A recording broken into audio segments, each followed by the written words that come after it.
Elo, good evening, sweetheart.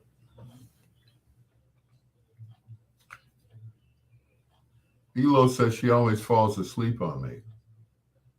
And that's not a bad thing. She falls asleep because she says my voice is so soothing. Well, thank you.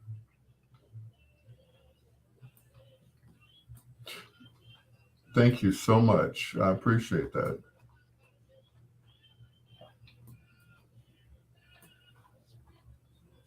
Never, never find me a girl.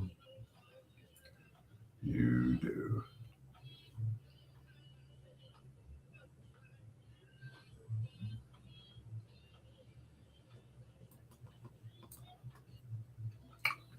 And I thank you.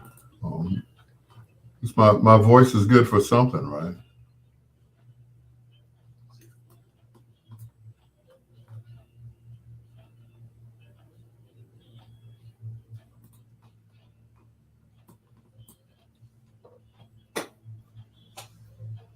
And every rich man's prayer.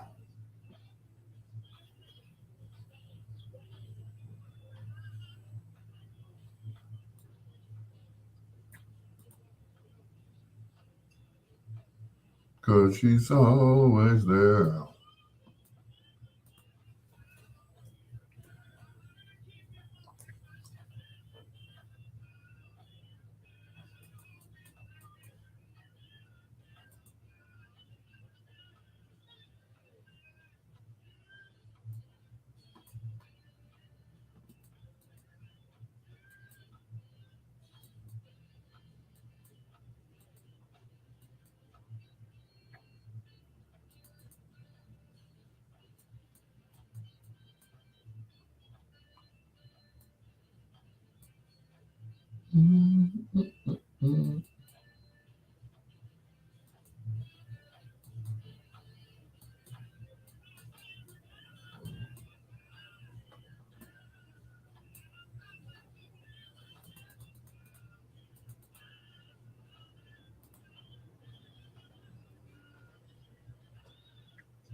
One of the greatest voices in R&B music, Mr. Al Green, and it's called "Never Found a Girl to Love Me Just the Way You Do." It's your peanut butter brother, Dr. Al Greer. This is Bedtime Stories, this the show designed with the lovers in mind, where we put you to bed but never to sleep with the greatest love songs of all time. Once again, hello to Elo, who listens to me because she says, my voice is so soothing that it puts her to bed and to sleep. Well, thank you. I appreciate that. It's good for something, isn't it? You know, I could be laying next to you and talking to you and telling you to go to bed. But anyway, V. Diamond Brown says, I totally agree. Well, thank you. Same goes for you. I can bring this voice to your house if you'd like, but you know, everybody these days, I don't know what it is. Here I go on my soapbox again. And like, how old are you, Al? You know, you've been in radio for 40 years, so you got to be up there in age. Now, they weren't afraid of my age 20 years ago. Now, all of a sudden, oh, baby, I would hurt you. I'm like, I don't mind being hurt like that. If it feels this good being hurt, then hurt me, baby. Hurt me. It's your peanut butter brother, Dr. Al Greer. Can't remember my own name, right? Coming up in our last hour, we do a little thing we call foreplay. Four songs by one of your favorite artists or groups, male or female. That is in the last hour here of Bedtime Stories. Yeah, I guess I done got too old for y'all. Oh well. There's Al Hudson in One Way.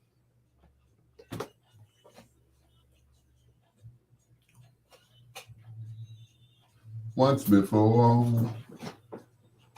Boom, boom, boom.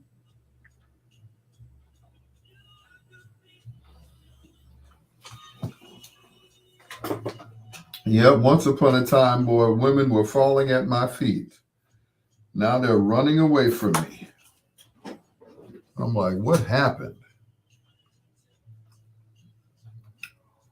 Oh, well. You know, they used to be running to me. Now they're running from me. Oh, well. V Diamond says, I remember that. I said, yeah, now it's like,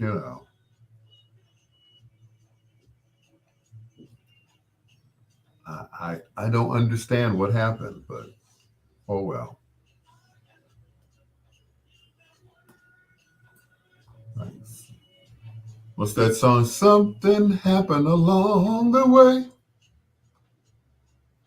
You know, I used to be the man, right? And all of a sudden, uh-oh, it's the Hoove. Diamond said I saw it with my own eyes. I know I used to be the man. I mean, I mean, not that I'm not at all. You know, but it's a different type of woman that looks at me now. Older women look at me like, ooh, you know, they instantly turn into cougars and they hear the voice and everything else. You know, I'm just at that right age for them because they're like 70 something. So they look at me as like, oh, okay, he's a younger guy. He's got it together. So, I get the older women that throw themselves at me. It's like,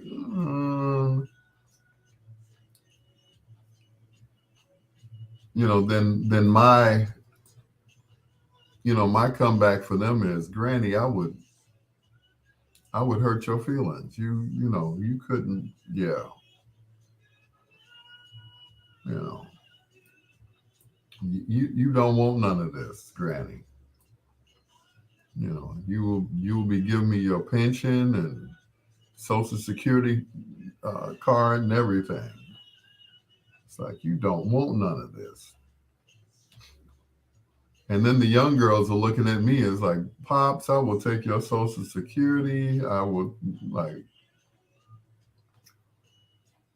it ain't gonna happen. And I don't look at it, you know, some guys have to look at they look at themselves in the mirror and some of them see the same guy that they saw 20, 30 years ago. Um, Me, I know better. I know better. But at the same time, I don't feel like, I'm that old guy that's at the club. Here comes Troy with his dead ass jokes. What's the joke would be on her? Al would need to be a legal American citizen to get Social Security. Thank you, Troy the heckler, ladies and gentlemen. Like, is he still around? Yeah, he's the heckler. So,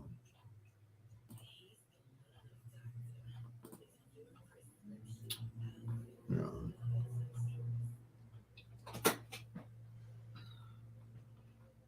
But yeah, while I'm chasing young women, older women are chasing me. And it's like, nah, I don't.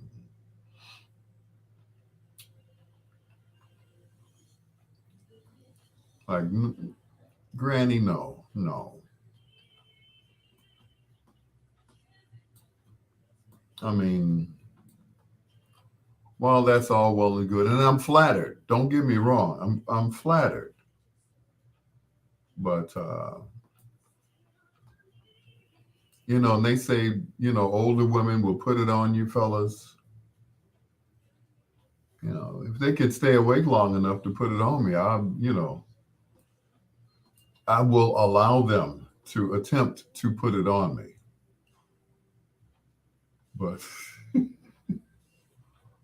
it's just interesting, The the women that I want don't want me. And the women that want me, I don't want them. Isn't that sad? That is so sad. And some people say at your age, you can't afford to be choosy. What does that mean at my age? You know, you are in that between age. Thank you. Okay. I think, not quite a senior citizen yet, you know, but I look at it this way, Diamond. I'm still attracted to the same women that I was always attracted to. That's it. None of that is thanks, Troy. None of that has changed. My taste in women has not changed. It just hasn't, you know. So, as far as me, with this I'm old, I shouldn't be talking to you, or I'm old enough to be your father type thing. I don't look at it that way. As long as the woman is of age, you know, 35 and up, in some cases 45 and up, because, some women are not as mature. But I'm not ready to, I'm not ready for that rocking chair yet. And I think I told this story. Um, and hold on, I'll tell you about it. Hold on.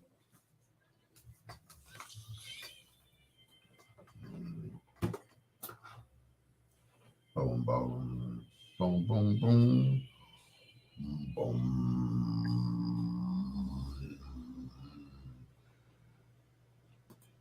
Her first big hit, Mariah Carey and Vision of Love, right here on Bedtime Stories.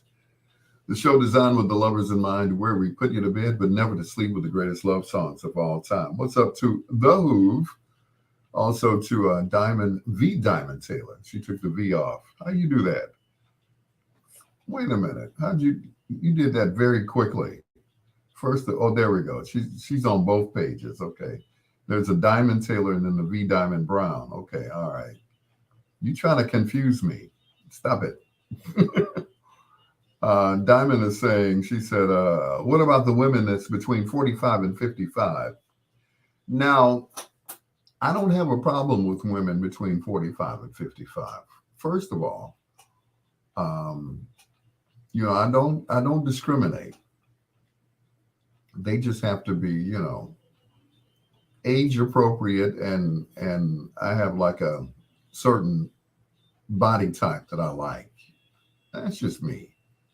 A lot of ladies like, guys that are fit, with the six pack like Shamar Moore and all of that stuff. It's like, well, I don't have a six pack. I got a keg. But it's getting to be a six pack, at least before, summer's over. But I don't have a problem with them as long as they're not. and y'all go hate me for saying this. I might go to hell for saying this. As long as they're not on crutches, a walker, a cane, or in a wheelchair, I will, and I've seen a lot of gorgeous young ladies who are close to my age. There's this one that I work with, but she does not have her eye on me. She has her eye on somebody else. And, there's nothing I can do about that. Plus she's like kryptonite to me, What that means is, I get, if I may borrow a song, I get weak in the knees every time I see her. my heart rate goes up. I start sweating under my clothes. And some women, hey baby, how you doing? You want to go out with me? Okay, sure. Okay. And then that's it. But, these days, I think you have to have more than just, you know, the voice, which I have, more to offer a woman than just, you know, a wild night of sex and a meal, whichever one comes first. Anyway, here's the first of two in a row from DeBarge. This is I Like It. It's your peanut butter brother, Dr. Al Greer. This is Bedtime Stories, the show designed with the lovers in mind, where we put you to bed, but never to sleep, with the greatest love songs of all time.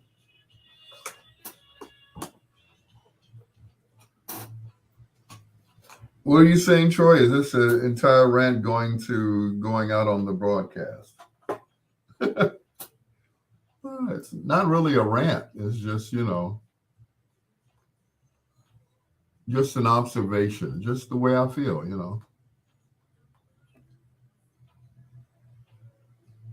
Everybody,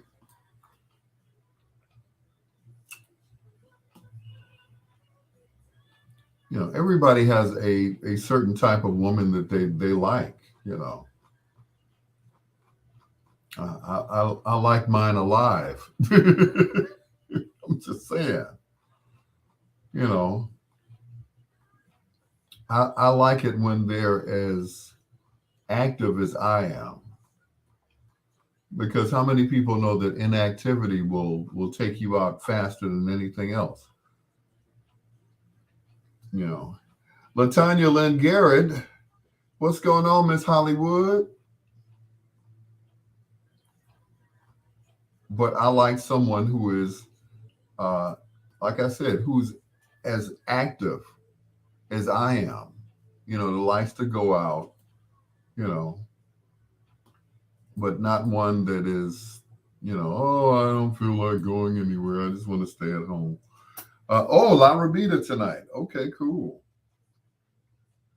See, I like and I like my women to be hard. Well, not hard working, but employed, so that when we do get together, it's like, I'm glad to see you. Let's catch up. Like a few weeks ago, I had breakfast with a young lady. I'm not going to say her name. And the only time I would see her would be on social media, where I got to actually see her in person. And we had a great conversation. Breakfast was great. Everything went well. And this was like, what, about a month ago? Everything went well. There wasn't like, so so you like young women type, oh, how old are you? You're a grandfather. It was none of that. It was just two people having breakfast at Denny's and having a great time and a great conversation. And you know, I totally enjoyed it. And I look forward to the next time that me and that person have breakfast, you know. But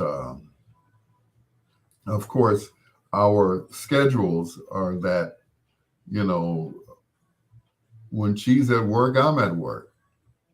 So it's hard to catch up. My only true off days are Saturdays. And then this Saturday, I have to get up and, shuffle around and do stuff. So, but once again, I look forward to having breakfast with this young lady again. I've asked other young ladies, and they have, you know, 1,000 excuses. They got 99 excuses, and you know, you know, and I had to remember those same women that were at your feet back in the day. Yeah, I remember they were at my feet. Now it's like, it's that whole, my you're my father's age. Like, okay, was there a problem? Now, we were down south, it wouldn't make any difference. But some people, some women are a little, you know,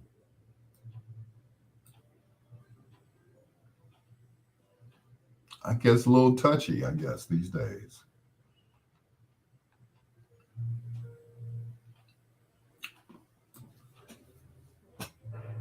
They don't want to date their daddy. But hey, Ronnie, but my thing is, what happened to the ladies with that had daddy issues? They're not around anymore, huh? I must have missed them. Or they went ahead and just got married.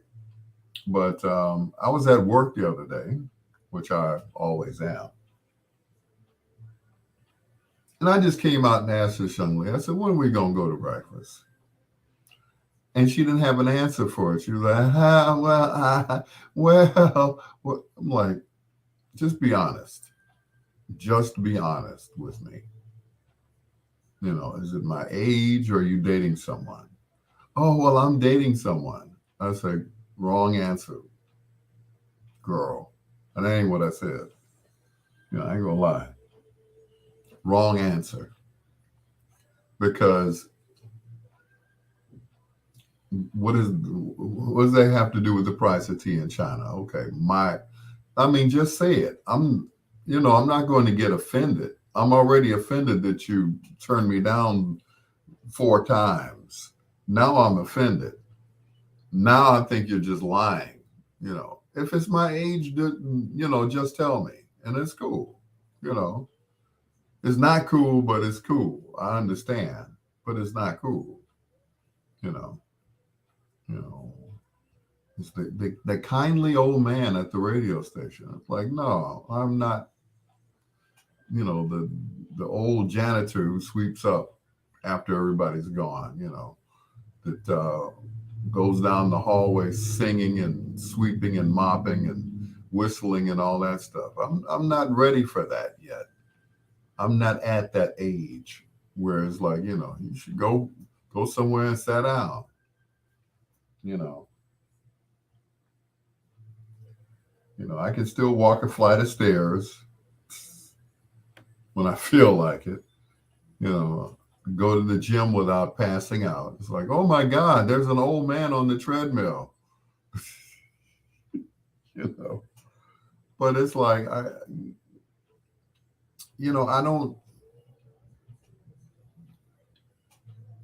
don't get insulted anymore.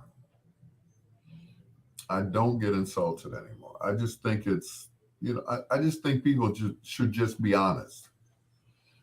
If it's my age, okay, let's talk about it, or let's not talk about it. Back in the day, old men had money because, they had Social Security and they had their pension. Most of them were sugar daddies back in the day.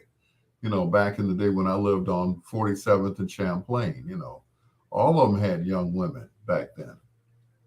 They couldn't do nothing with them because, they hadn't invented Viagra yet. So wasn't much they could do but point to where the money was and let them take the big old deuce and a quarter and go out and have fun with their girlfriends off of their money. These days, old men ain't going for that. It's like, I done took this blue pill. You better get your butt back in here, youngin'. Youngin'.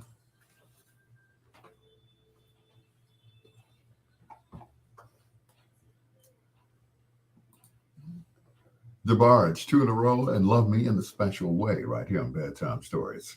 Your peanut butter brother, Dr. Al Greer. Hello to Latanya Lynn Garrett, a.k.a. Miss Hollywood. Also to Zorana, a.k.a. Ronnie, and V. Diamond Taylor. She said, I remember those days when the women were at your feet. Yeah, I remember those days too. Let my daughter tell it. She's like, you better not bring nobody else over here to meet me. My daughter, Larice, I was dating this one young lady. I'm not going to say who she is. she talked to my daughter like she was a 4-year-old. You know, oh, you're so pretty. Oh, you're so cute. Oh, you're a pretty little girl. And yeah, my daughter was like,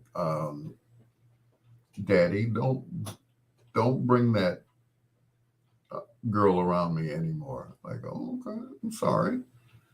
You know, she treated her like she was a little kid. You know, my daughter was a teenager at the time. It was like, oh, you're so pretty. Oh, you're so pretty. So what are you going to do when you get out of school? You know, she talked down to her, and she just looked at her like, yeah, right, Daddy, you need to break up with her right away. Get rid of her. Kick her to the curb. So I did. But anyway, anytime your kids say that they don't like somebody, then you get rid of them or you hide them from your child. But this one, yeah, it was time to get rid of her. But anyway, your peanut butter brother, Dr. Alan Greer, Ronnie said you will come up missing doing that. I know, right? I was saying these days, these girls with sugar daddies, the sugar daddies don't do that. They're not as dumb as they were back in the day. They're like, okay, here's the car keys and the credit cards and all that stuff. It's like, yeah, okay. These sugar daddies and got smart these days.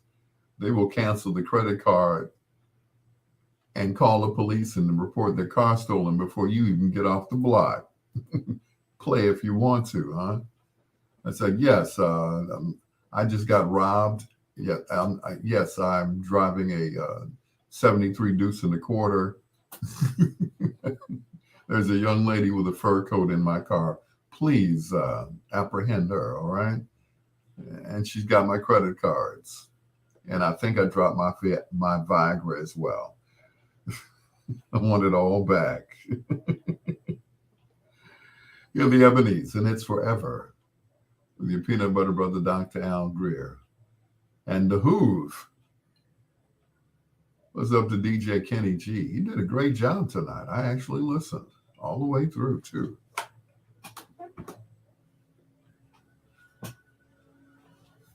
That's right. Orange Juice Jones, baby.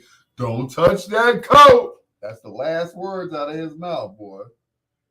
Take off that $10,000 Lynx coat that I bought you. I brought you stuff that you can't even pronounce. But now you can. Woo. That song is so real. That crumb cake, hush puppy wearing, yep. I gave you stuff you couldn't even pronounce. I saw you and him driving in my car. Yeah, tell that ninja to get a car. If y'all gonna ride around, hey, you look at, Cameo Sparkle, can you play that for me? Of course. Are you kidding me? As a matter of fact, you remind me of that young lady I went to Denny's with. So yeah, I'm gonna play that for you. You're welcome. But I know y'all don't want to hear about my love life, so or lack thereof. I think I've developed carpal tunnel syndrome. It's like, I'll wake up and my hand is just, yeah. And nope, I'm not claiming arthritis or any of that stuff. Nope, I'm just not.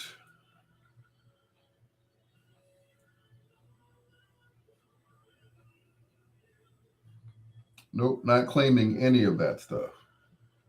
What you say, dirty old man? I'll be a dirty old man till I'm a dead old man. Yeah, I hear you. She said, dirty old man. There's nothing dirty about it. Old, yeah. Man, yes. Dirty, never. Never that.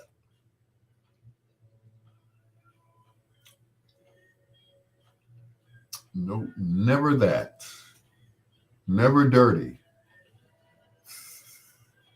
He said dirty. Mm-mm. No, I don't think I portray that. I don't know. Mm-mm.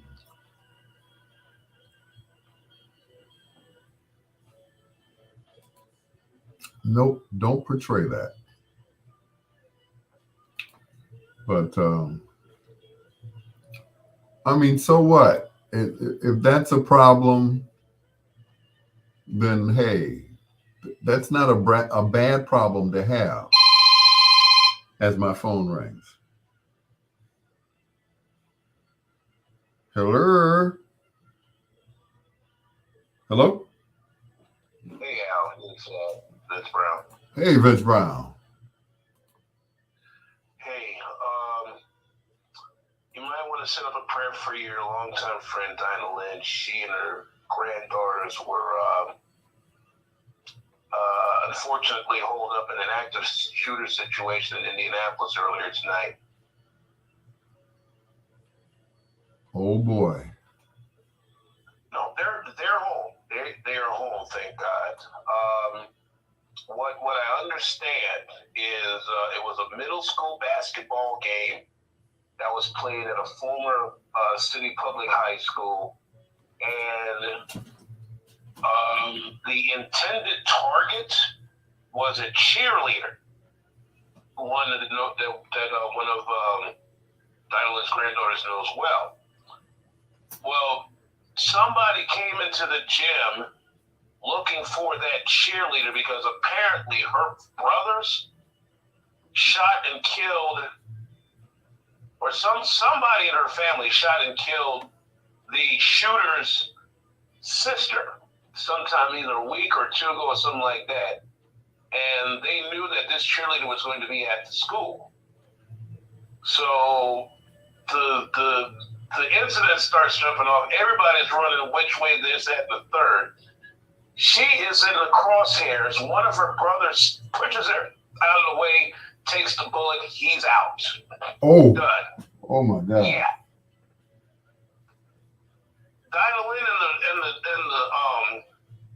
Dinah Lynn, that cheerleader and her granddaughters had to find a way to a classroom and barricade the door and be there for, I would have to be at least a couple of hours. Oh. Yeah, they are okay. They are okay, thank God. I just got off the phone with Dinah Lynn. Okay. So Whew. yeah, she's not up to talking right now, but just set up a prayer for her, man. Always. Okay. Thanks, man. Hey, not a problem, man. Not a problem. Just thought I'd let you know. I appreciate it. For sure. I'll call her tomorrow. All right. All right. Later. I know you all just heard that, right? Wow.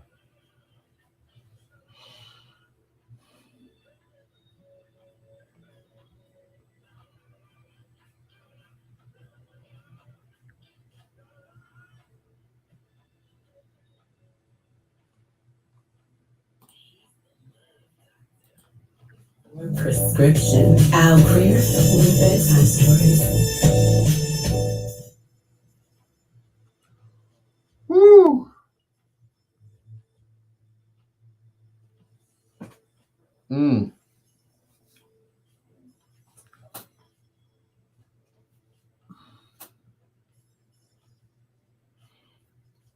You know, we always hear about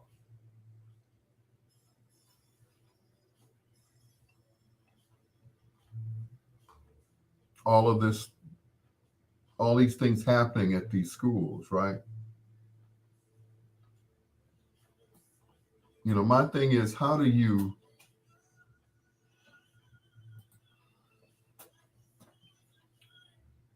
get in the school with a gun?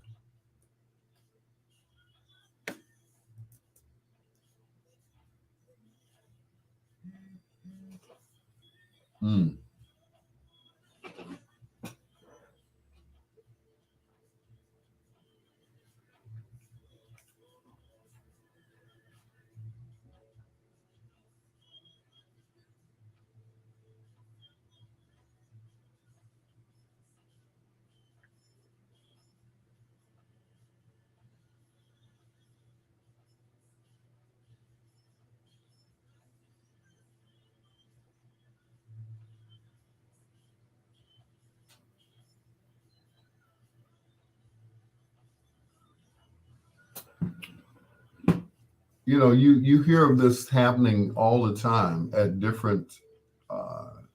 at different schools, and it's like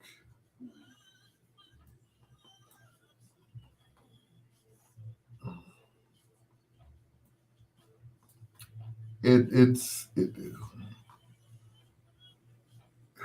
it hits a little too close to home when you hear it's someone that you know, someone that is that's close to you, and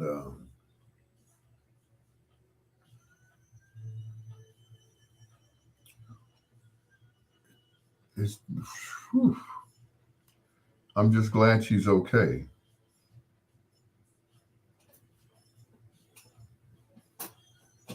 I'm just glad she's okay.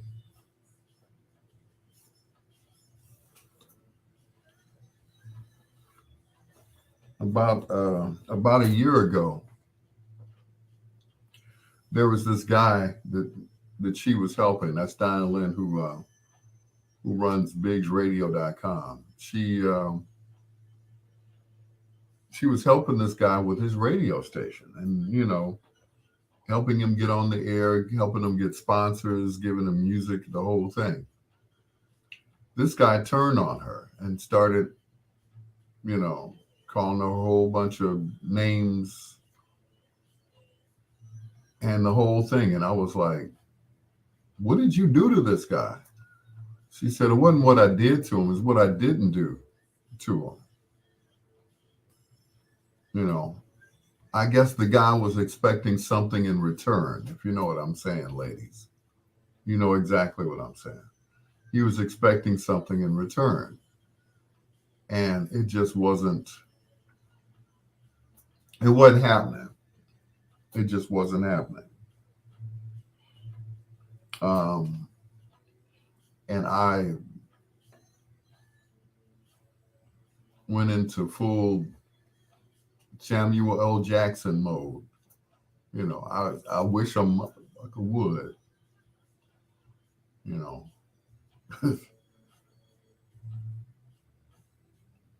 But, ladies, you know how these guys are. I don't even have to tell you.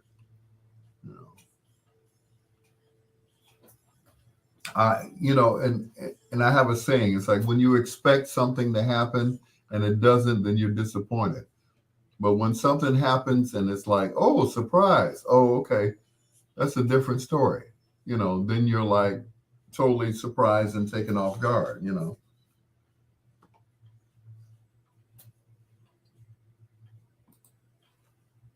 For Latanya Lynn Garrett, that is Cameo and Sparkle right here on Bedtime Stories. The show designed with the lovers in mind, where we put you to bed, but never to sleep, with the greatest love songs of all time. My prayers go out to my good friend, Dinah Lynn Biggs. She's more than a friend, more than a sister. She's probably,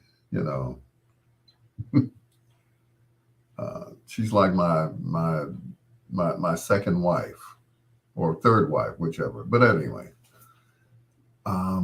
there was an incident at her granddaughter's high school where she narrowly escaped being shot because some idiot came up to the school with a gun, intending to take out one of the cheerleaders. Some of that gang retaliation type thing. But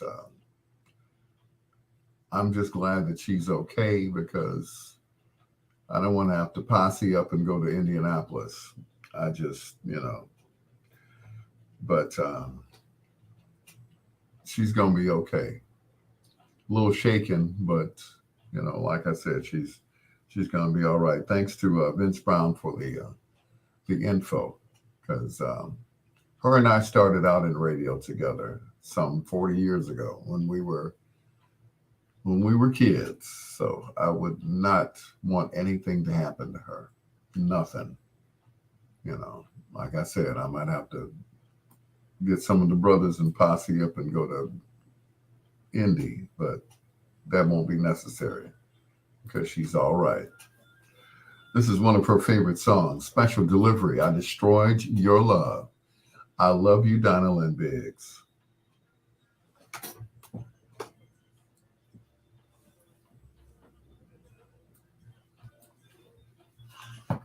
And now I need a drink because I'm now shaken. Shaken, not stirred.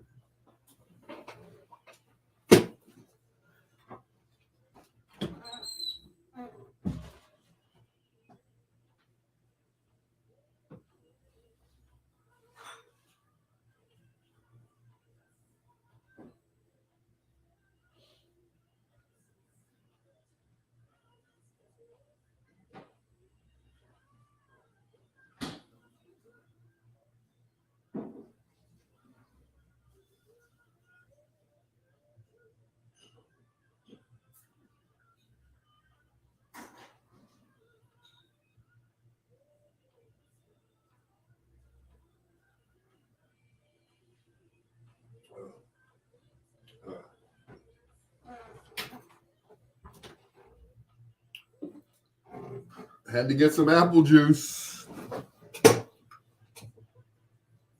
Whew.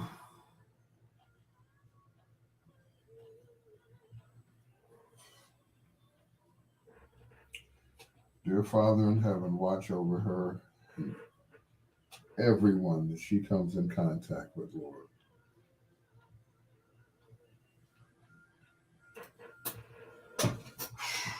Whew.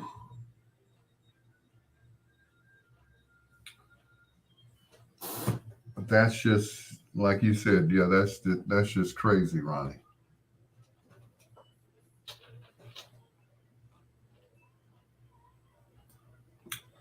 That is just.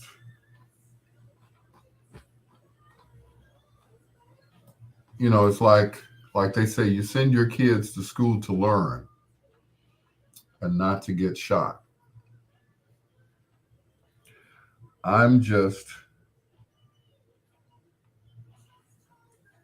I'm just happy, or I'm glad that it wasn't um,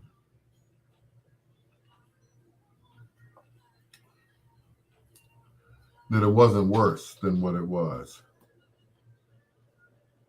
A few years ago, she was in a car accident, and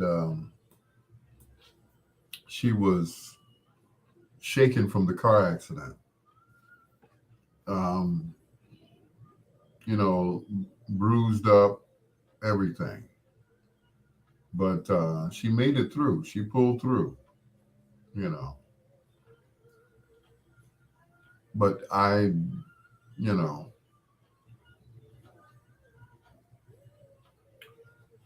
and that whole time she would not let me see her. I would call her, and there were times where she wouldn't answer the phone, and I understand. When you're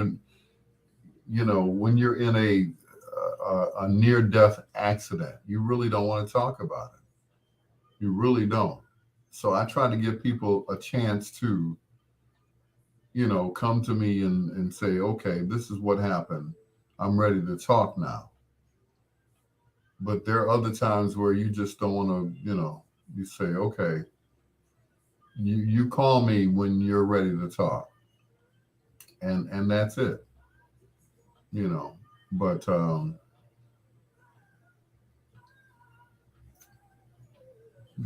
everybody don't want to talk about it right away. It's like when my mom died. I really didn't want to talk about it. I didn't want to talk to people. Oh, well, she's sick. Oh, did she suffer? You don't want to answer any questions. You don't want to be asked a whole bunch of questions. You just don't. And it's hard to tell people to mind their own business when some of them are actually genuine in their caring. Some of them are, not everybody, but it's like, just difficult at times. to even talk about. Kendall Moore was on my live. Get out of here. Shut the front door. Anyway, but it's hard to talk about. You know, especially something like that. It's like where do you begin? You know, and that's it. Where do you begin with something like that? It's very difficult.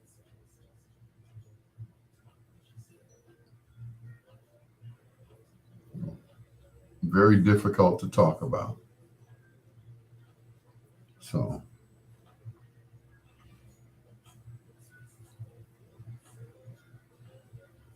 yeah.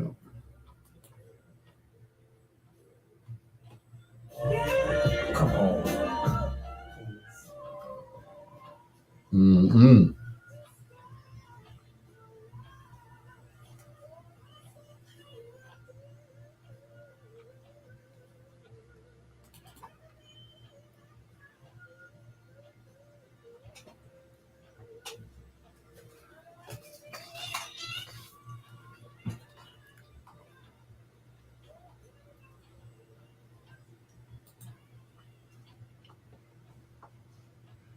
Special delivery, and I destroyed your love right here on Bedtime Stories.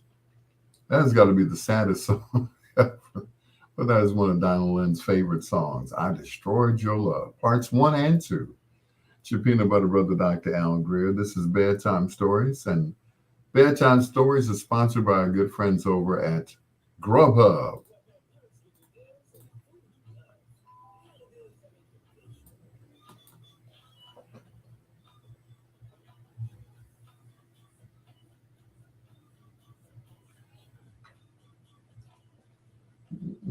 Mm-hmm.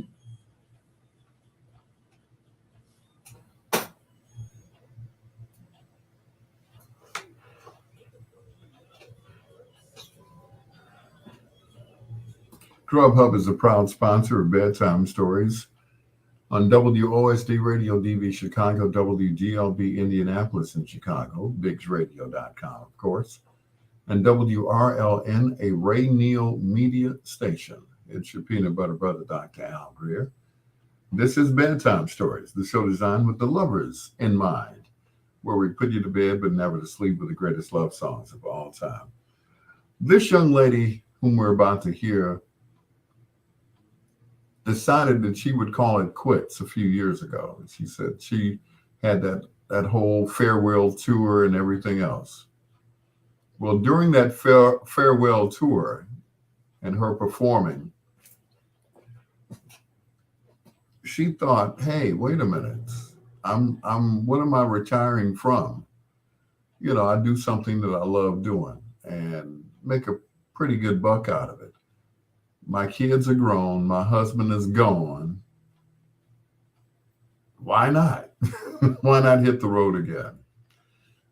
Well, when she made this song at the time, very young, probably in her mid 20s, I don't think this young lady even thought that she was going to go as far as she did.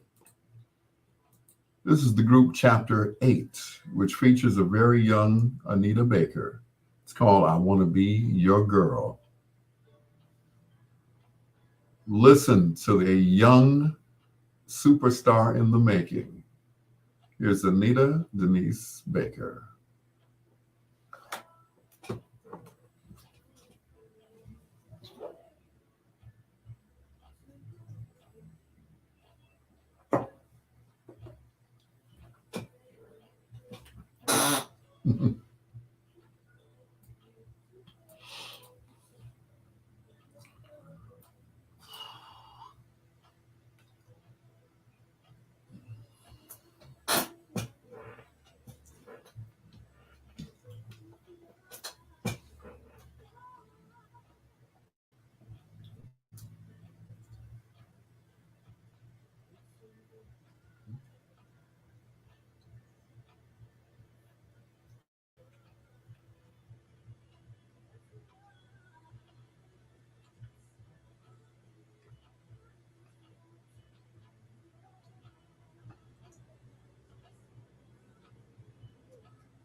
Just wanna be your.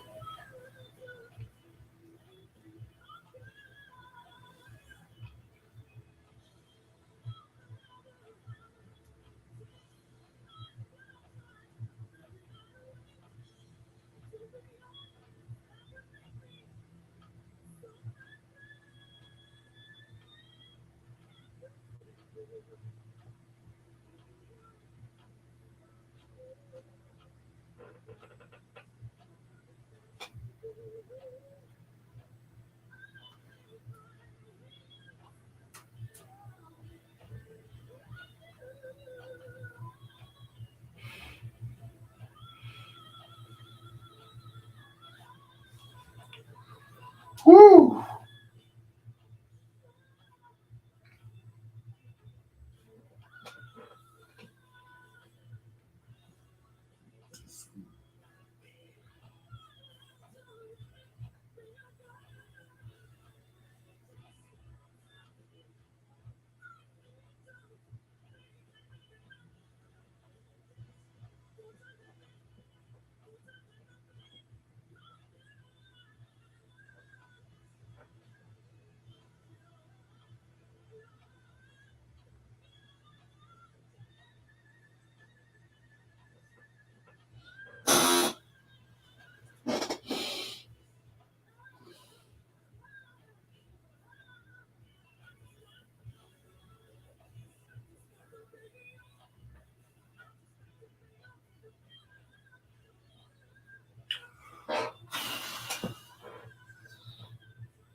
Woo, boy.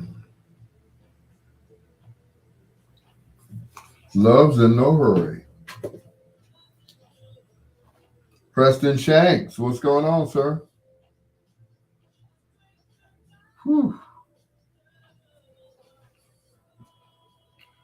I just want to be your girl. That always does it for me. That song. Uh, whew. Deep.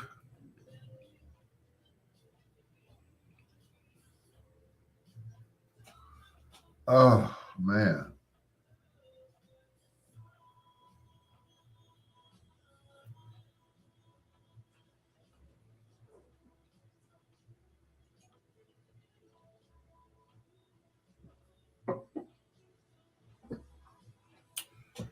Woo. I just want to be your girl. Chapter 8. So what's up? The gym. There you go. Don't you ever take a night off and don't go to the gym? You know, I used to be like that, man. I used to be. I used to be. Yep. Don't ask me what happened. I don't know. I just got busy. That's what it was. Yeah, I just got busy. Too busy to work out.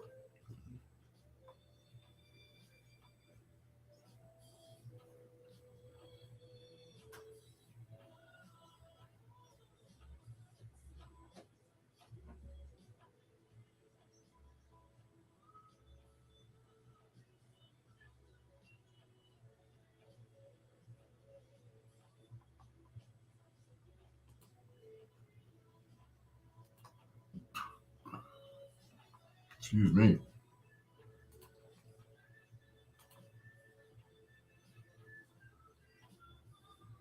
Love's in no hurry.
I'm just a sucker for a lovely arrangement, especially when there's some strings involved. Can function and by your side right here on Bedtime Stories. The show designed with the lovers in mind, where we put you to bed but never to sleep with the greatest love songs of all time. Preston Shank said, I want that 20-year-old body. I ain't mad at you. I want my 20-year-old body back too. I remember when I was a kid, man, I could not get over 130 pounds. That was it.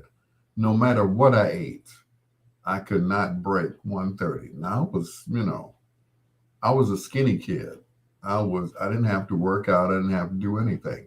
I just had that metabolism where whatever I ate, turned into energy or just turned into waste, and that was it. But these days, everything I eat just sticks. Everything. And it's my own doing because I don't have enough time to go work out anymore because I'm always working. When I leave here in the morning, I'm going to work. When I come home, I take a nap and I get up and I do the bedtime stories. That's work. I don't get into bed till like 2 o'clock in the morning. It's like, you know, it could be worse, I guess. I don't know. This group hails from Chicago, by the way. They put out this 12-inch single, and the name of the song was called Are You Ready for the Weekend? Nobody was feeling that song. It was a nice, funky, up-tempo song. Are you ready for the weekend? And then somebody had the bright idea to flip it over to the B side. And this is what they found. It's Magnum Force and Share My Love on Bedtime Stories.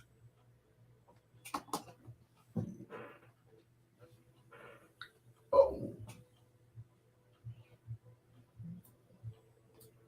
Boom, boom, boom. Boom, boom, boom, boom, boom, boom, boom.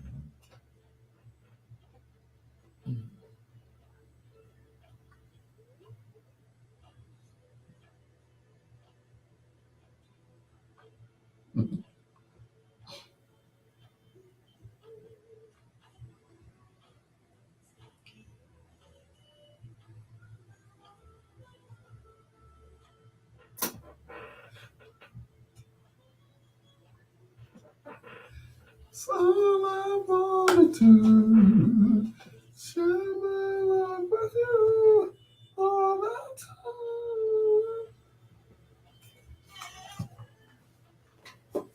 Yes, sir. Oops.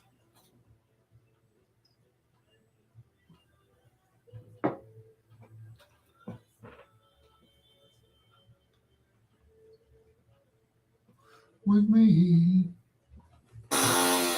brand new world, ecstasy. I can play this because nobody owns it. Have you ever seen? Which is weird.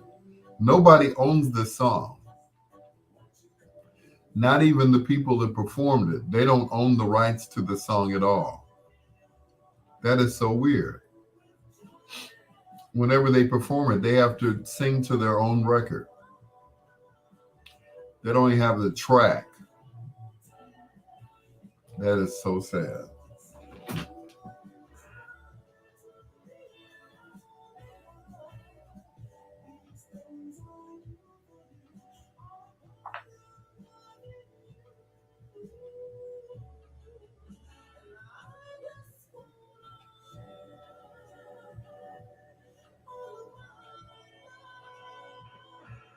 With you. You have the 12-inch? Really?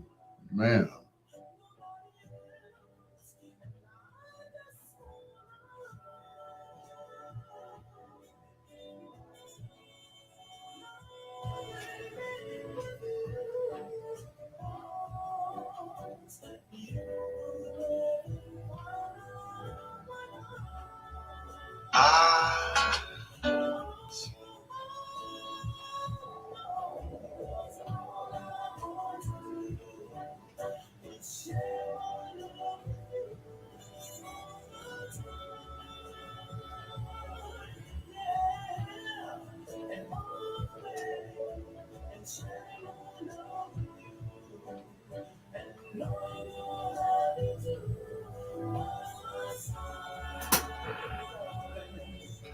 Your love is all I need.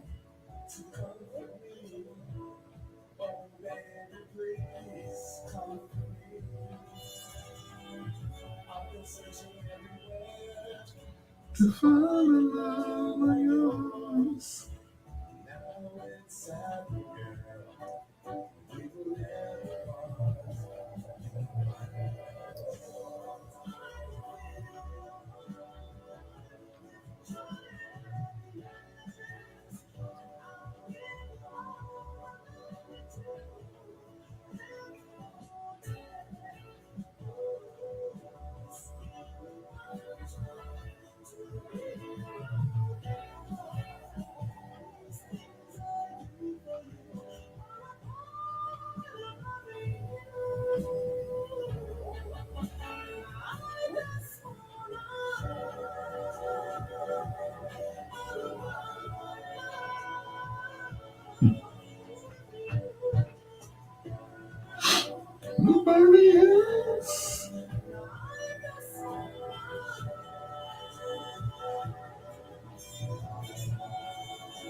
the part of the wing. And she cut this thing off. That's the craziest thing I've ever thought. He's the love doctor with your prescription.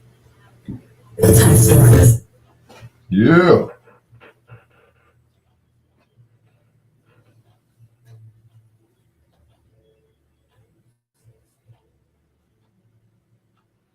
And you're to blame. Hey, what's going on, baby mama? Uncle Phil, Kendall Moore, Chris Bass, The Who. What's up, y'all?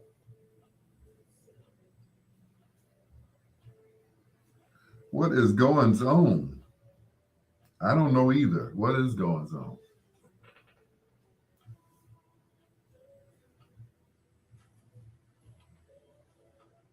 For the love of you.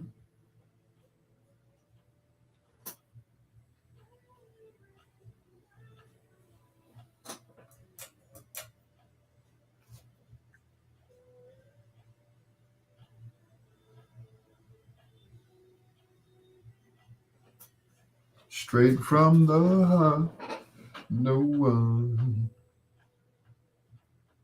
Nia Valentino, really? All right. I don't believe it.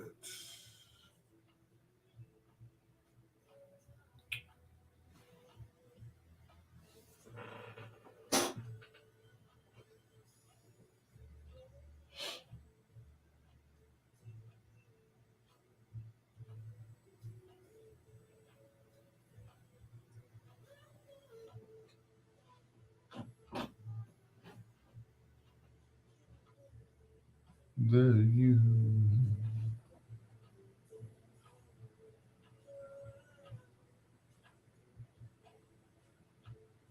Don't you know?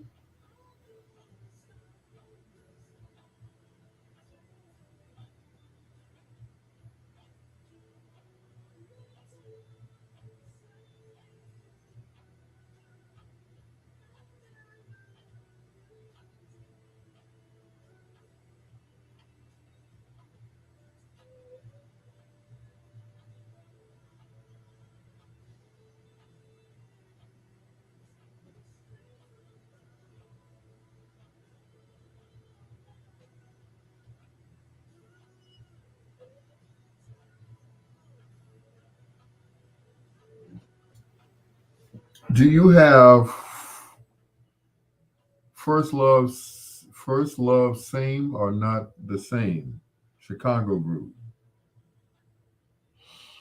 Nope, gotta look that one up. Nope, gotta try to find that one. First love. I remember it, but it wasn't a big hit. It was only a local hit.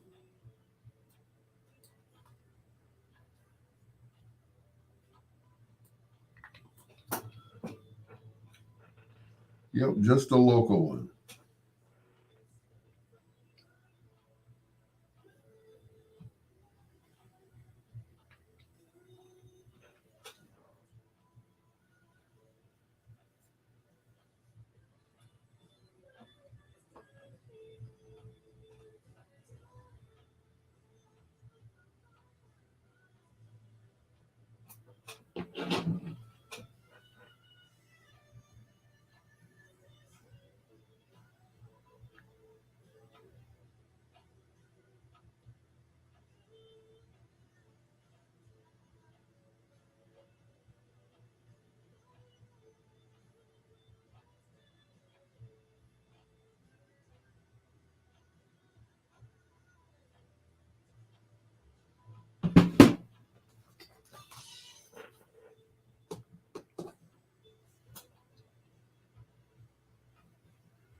Confunction and Straight from the Heart. Before that, Magnum Force and Share My Love right here on Bedtime Stories. The show designed with the lovers in mind, where we put you to bed, but never to sleep, with the greatest love songs of all time. It's your peanut butter brother, Dr. Al Greer. Thank you so much for joining us here on Bedtime Stories, as always. I appreciate you guys, especially Preston. He, Did I burp? Was that a burp on the air? No, it was just, no, it wasn't. No. Preston gives me hope, man, that I'm going to get back in shape one of these days. before before I, before I leave this earth, I'm going to be in shape. It'll probably be round, but I don't know. Here are the Commodores and say yeah on bedtime stories.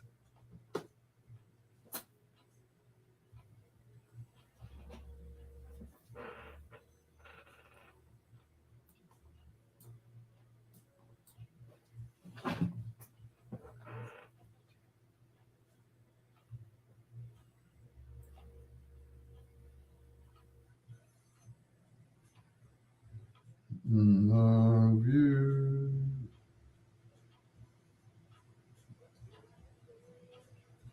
no more.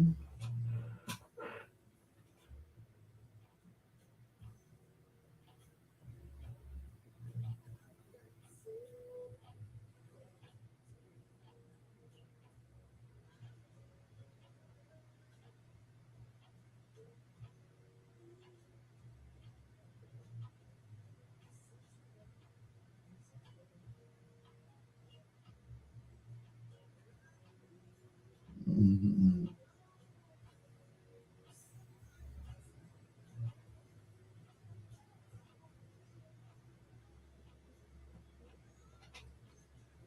mm,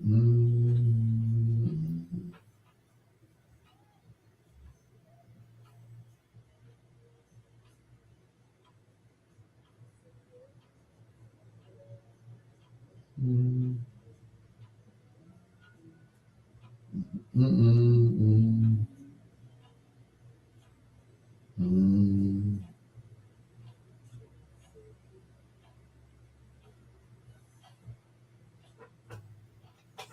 mm.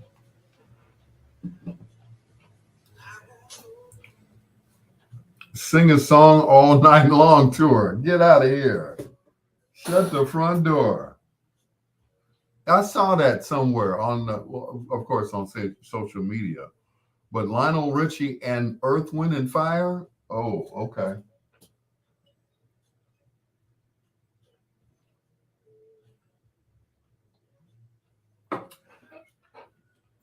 Sing a song all night long tour. That is, yeah, incredible. Or as he used to say, outrageous.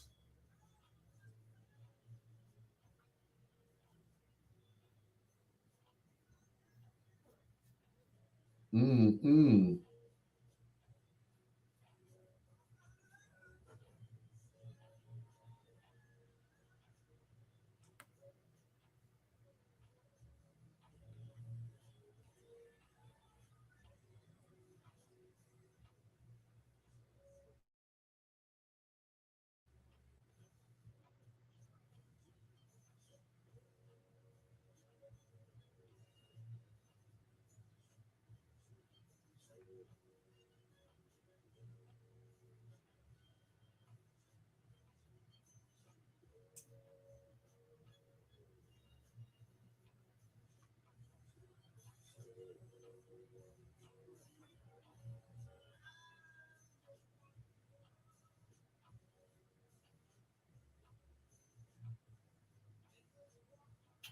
Ooh, Lord.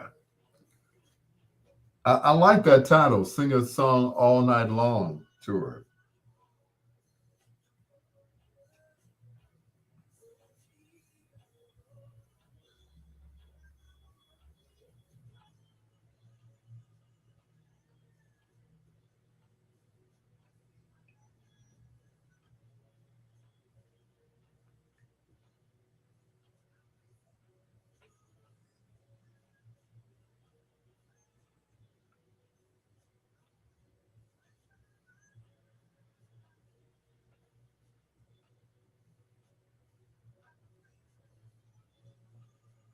Mm-mm.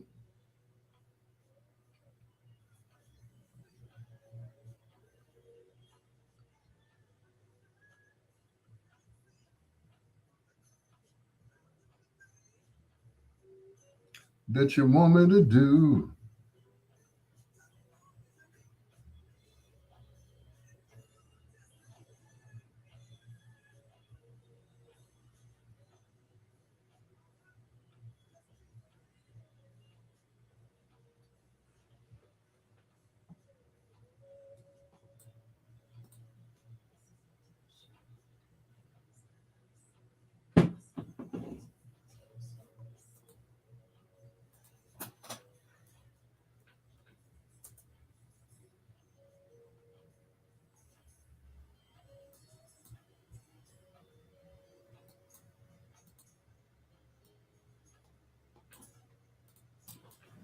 Woo! Gotta go.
This chair always hits my mic.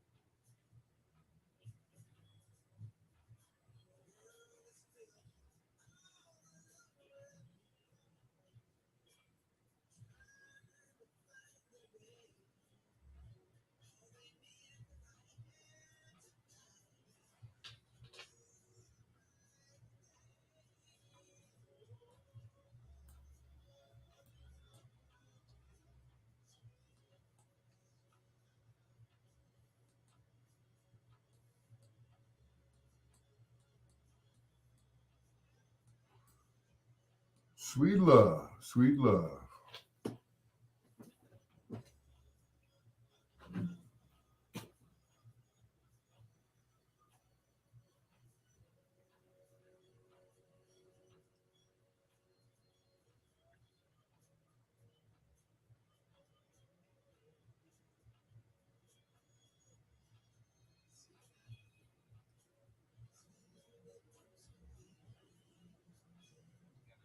And I could not concentrate because my tooth was on fire. I literally had to drink water just to cool it down on the ride back, right? So the next day I'm dealing with this is Saturday, right? So the next day, dealing with it again. Went to the movies to see Creed. Congratulations to Michael B. Jordan, $20 million first day, $58 million domestically, $100 million worldwide. Congratulations to him for that popcorn in the movie theater that my daughter Zion bought. Too much salt, and I'm not a salt person. That salt aggravated my teeth in a way I could not understand. Didn't know what was going on. I literally had to drink water every minute for it to dissipate on the 40-minute ride back because we're in a rural town. All right. So this is Sunday. So I said, I'm going to see a dentist the next day. Go to the dentist. They see me. They say, oh, you have beautiful teeth. Looks like there's a problem with number 30. You may have to have a root canal or something. So we're going to send you to a specialist. So I go back. Now, in fact, I go back in the opposite direction, 40 minutes to the town's dentist, who's at the, I mean, not down dentist, which is a whatever the specialty, right? So she does this X-ray scan around my head. She sees that there's a problem with tooth number 30. Like, what the hell is tooth number 30? That tooth right there. She goes, do you eat candy? No, no, no, eat candy. I mean, if I did would be something soft every now and then, a Twizzler or something, gummy bear, something soft. What about do you punch on ice? I said, yeah, I love ice. She goes, that's the problem. How long have you been doing? I said, most of them. She said, you fractured your tooth. Number two. Number 30 is fractured. So there's these little tears in the tooth. You can't see You said time to eat now small. at 10 o'clock at night. Exposed nerve. So every time you eat something that your tooth doesn't agree with, your mouth is on fire. And that was a problem. Mm-mm-mm. I thought I was bad eating late at night. They say you're not supposed to eat after 8 o'clock. Well, see, I don't go to bed until 2 o'clock in the morning. So, they say it takes at least an hour for your food to digest, right?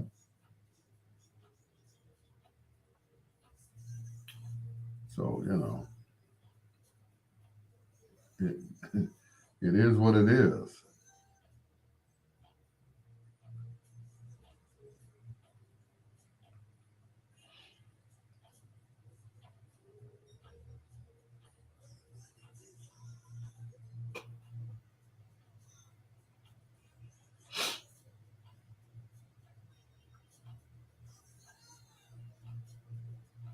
Love's the only way.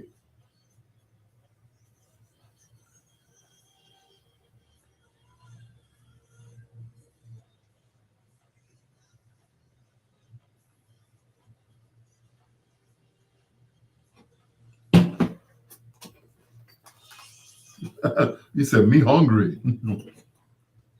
Oh,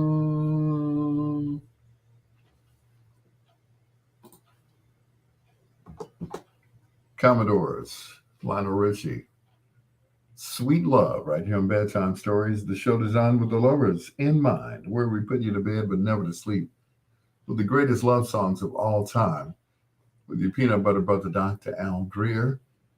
Uh, According to Vince Brown, he gave me a bit of information.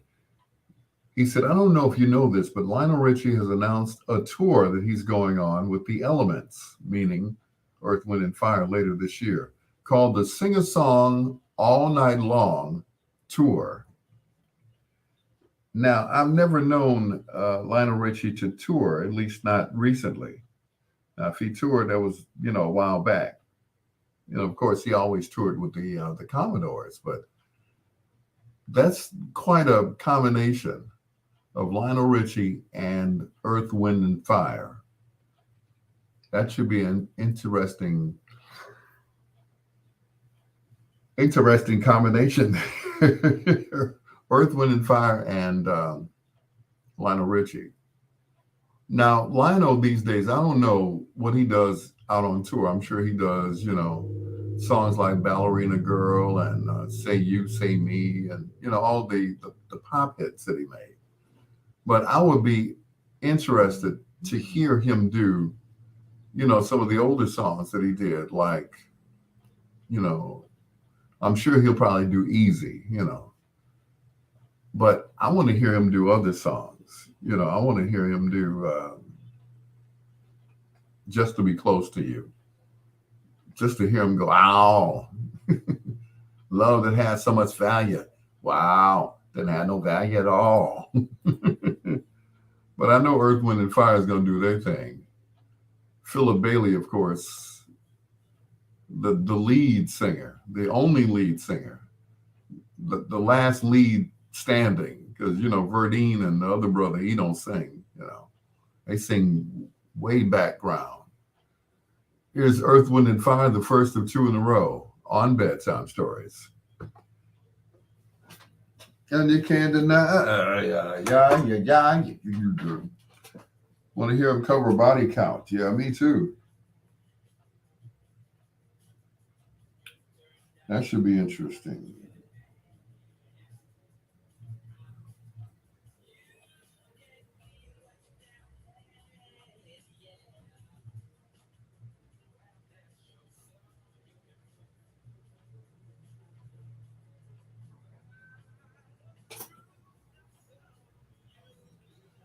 Hi, hi, hi, hi.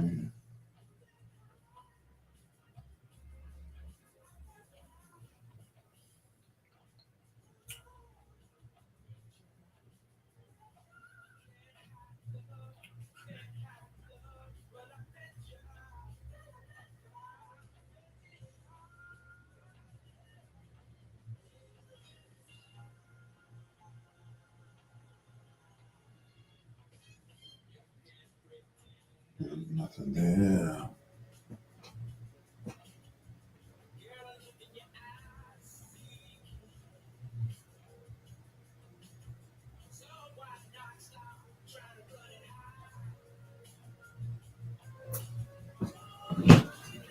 If you never try.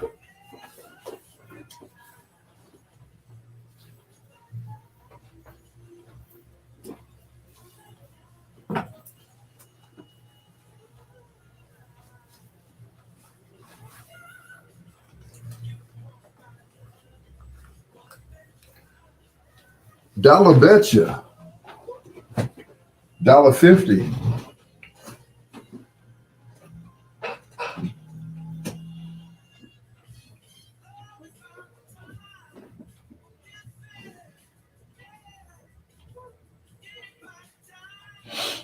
Mm-mm-mm-mm.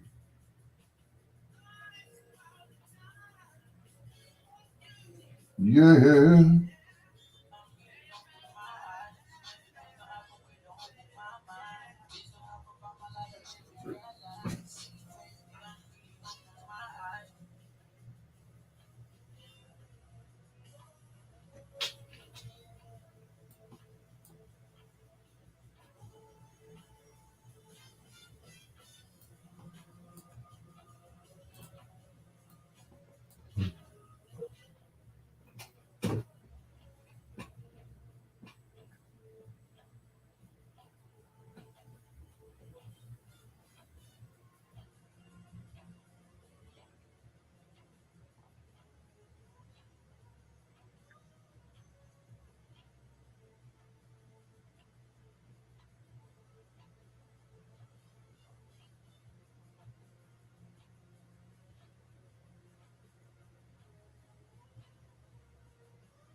You said body count. Mm-mm.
Slick Vic. Slick Vic. What's going on, sir?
Close to the weekend. I know that's right. Very close to the weekend.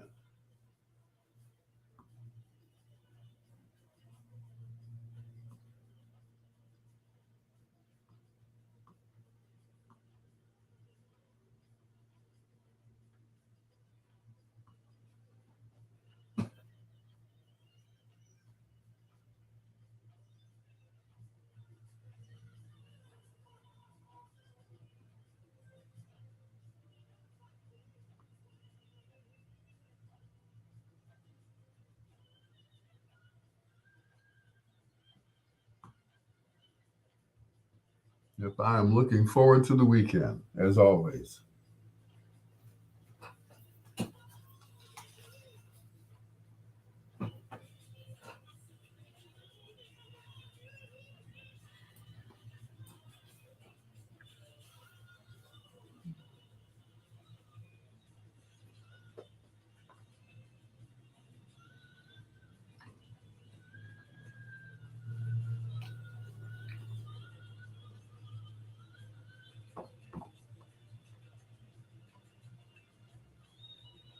I know that's right.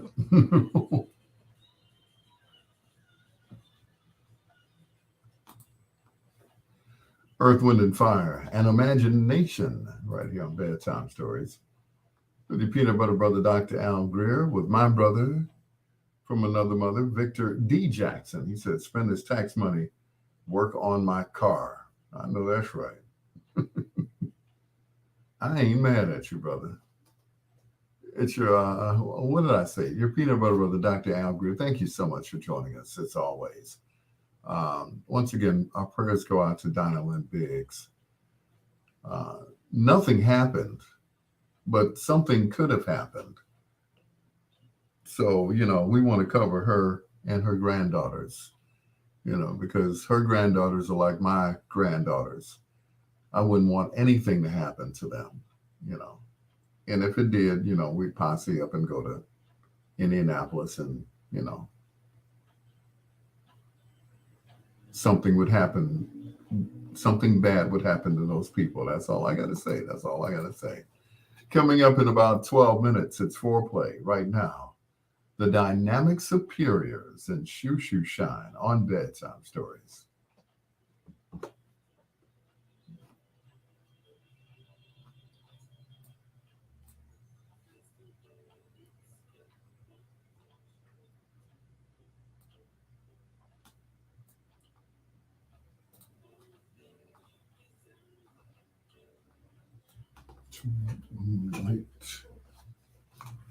Come on.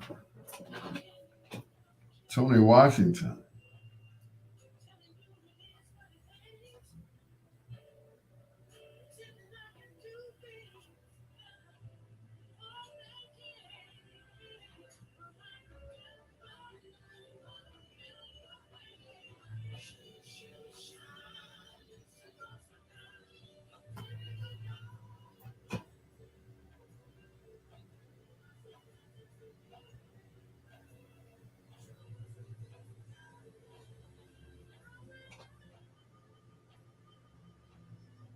Yeah.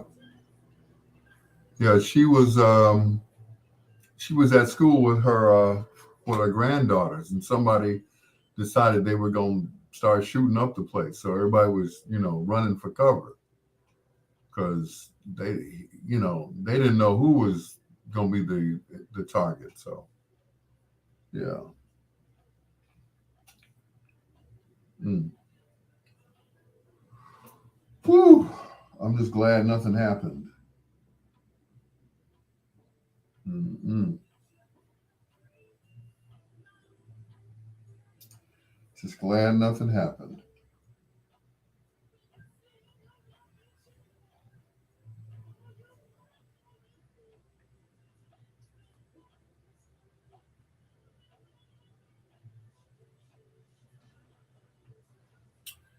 In Indy, yep.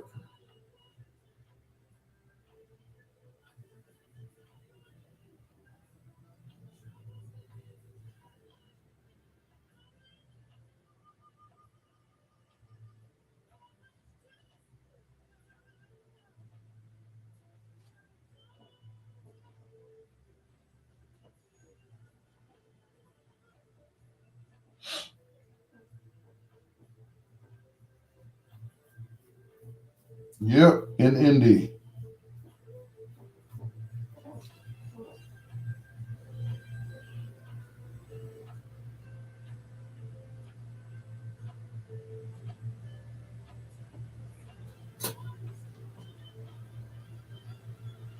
Haven't seen nothing on the news. Wow. I'm at work though. Well, yeah, I just got word almost an hour ago about it. So, yep.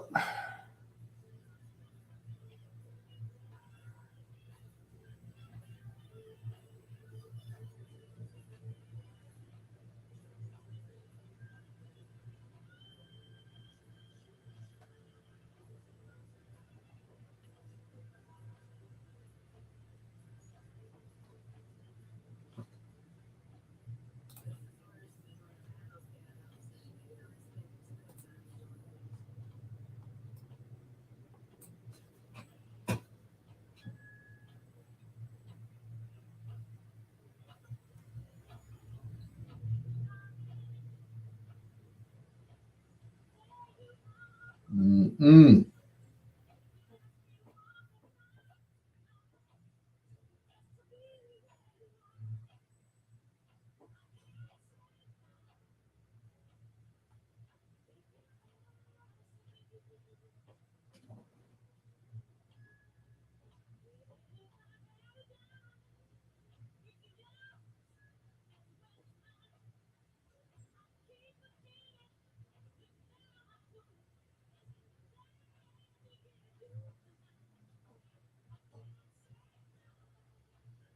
If you ask me.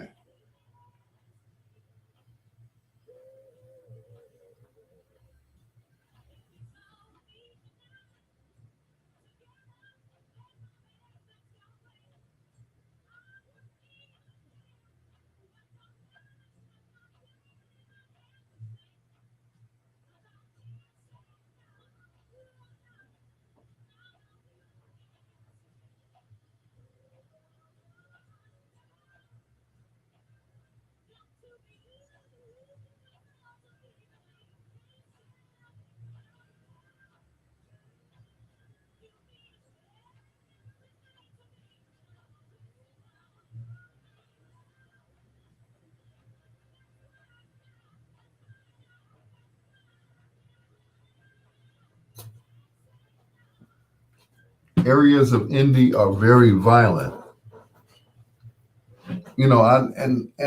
I like to think that this was just an isolated incident. You know,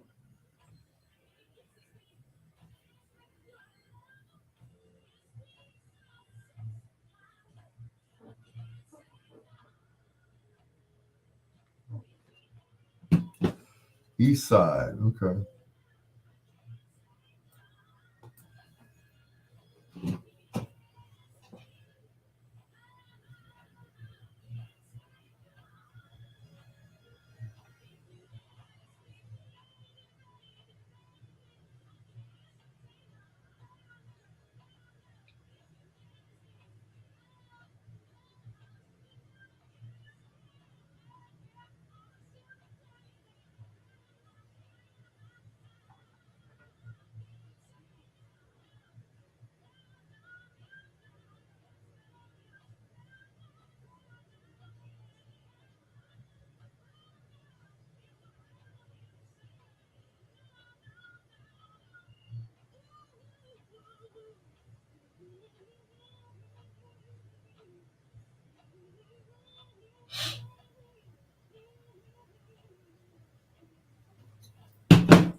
I couldn't say no if I wanted to. If you ask me. Natalie Cole on Bedtime Stories with your peanut butter brother, Dr. Al Greer. As always, thank you for joining us to Victor Jackson, who is listening right now in Indianapolis. Yeah, yeah. Um, as I reported earlier, there was a shootout at area high school in Indianapolis where Dinah Lynn Biggs' granddaughters attend. somebody decided to bring a gun to school. I don't have to tell you what happened. There were some casualties, but Dinah Lynn and her daughters were not hurt, and I'm glad of that. You know, and I hope that they caught the shooters. I really do. I hope that they caught them. And like I said earlier, we like to think that we send our kids to school or our children to school. I hate to say kids. Kids are goats. I hate to say that we send our children to school, you know, to get shot. But that's what happens. Like I said, it was an isolated incident. So, they weren't the intended targets, thank goodness. But, we send our children to school to learn and not to get shot. So I'm telling everybody who sends their kids to school, children to school, I'm sorry, say a prayer right before you send them to school, before you drop them off, before you pick them up. Make sure that, you say a prayer before you pick them up to make sure they're standing outside or inside or wherever you pick up your children or wherever you drop them off. Make sure that they are safe, covered by the blood of Jesus. Russell Baker, what's going on, sir? Shake and bake. Uh, prayers up. Keep healing hearts with your music. Thank you so much, man. I appreciate you, man. Like we say, you dropping them nuggets every night. I appreciate that. Yeah. Here are the dramatics, and welcome back home, just in front of foreplay.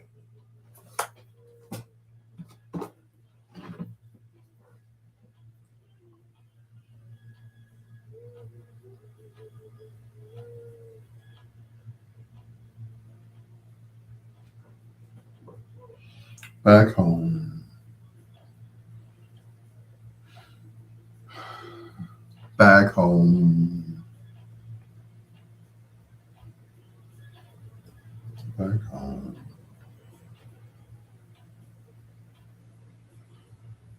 Back home.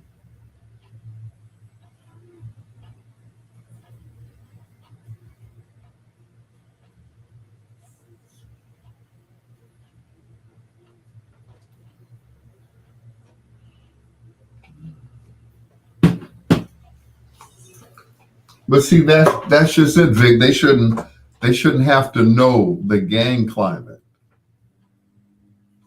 They're only sent there to learn. They're not there to learn, how to be a gangbanger or to know who the gangbangers are.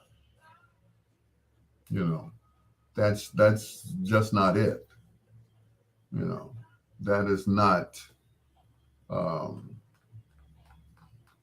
that shouldn't be their main concern.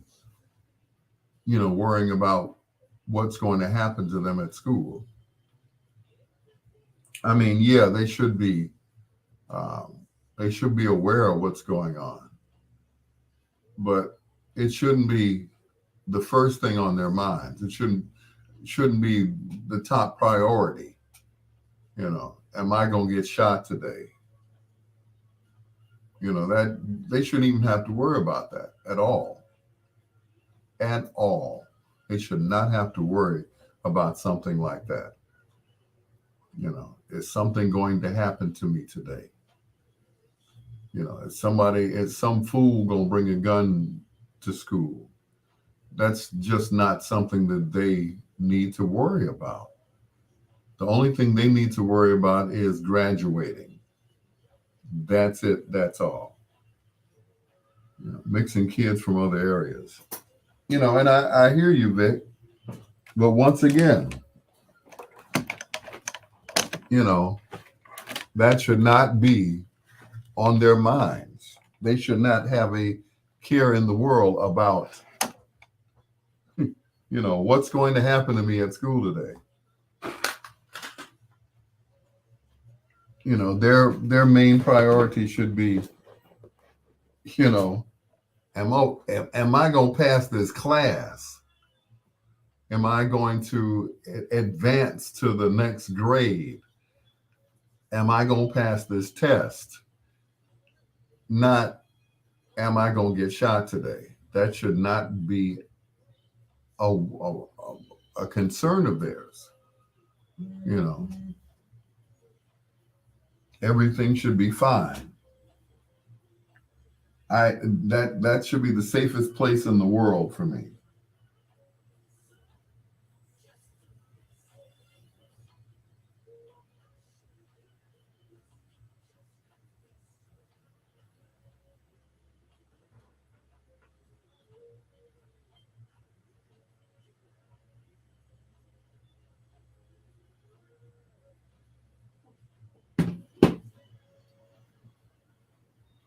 But once again, that's not something that they need to worry about, Vic. You know, they need to worry about getting good grades, graduating, going to college. That's it. Not Columbine. That's not something they should be worried about.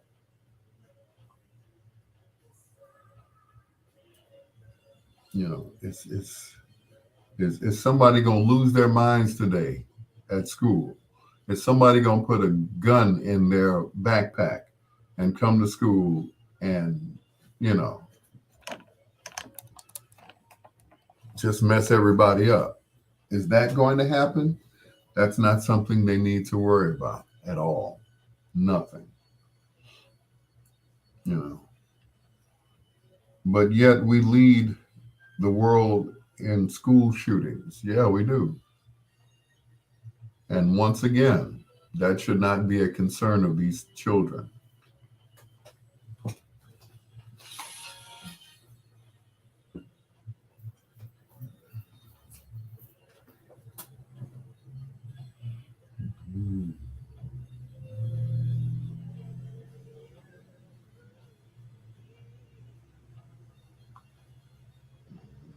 Come back home where you be.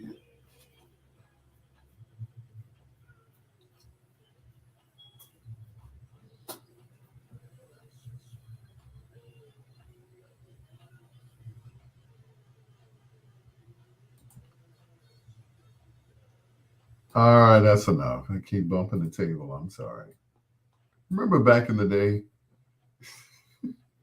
some of you all not old enough to remember, the DJ's playing and somebody bumps the table and skips the record. That's what happened. Anyway, it's your peanut butter brother, Dr. Al Greer. It is time for foreplay. But before we do that, got to take care of something right quick. We got to do the Grubhub delivery dance.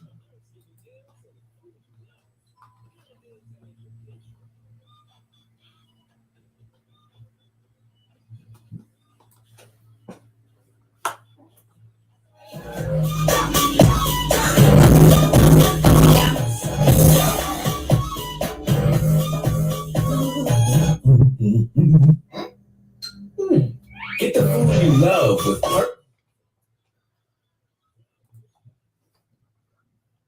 Grubhub is a proud sponsor of Bedtime Stories. Here on WOSD Radio DB Chicago, WDLB Indianapolis, which is bigsradio.com, as well as WRLNradio.com, a radio media station. It's your peanut butter brother, Dr. Al Greer. And it's time for foreplay. But before we get ready to do that, like I was saying earlier, we send our children to school to learn and not to fear other children or fear for their lives or anything like that. And I'm just saying, we send our children to school to learn. The least of their worries should be, is somebody going to put something in their book bag and, shoot up the whole school. Preston was saying school shootings happen all over the country. That school shooting at the elementary school was sad. 6-year-olds are shooting teachers. What does a 6-year-old know about shooting a teacher with a gun? A 6-year-old. I have a 6-year-old granddaughter. What does she know about shooting and loading a gun?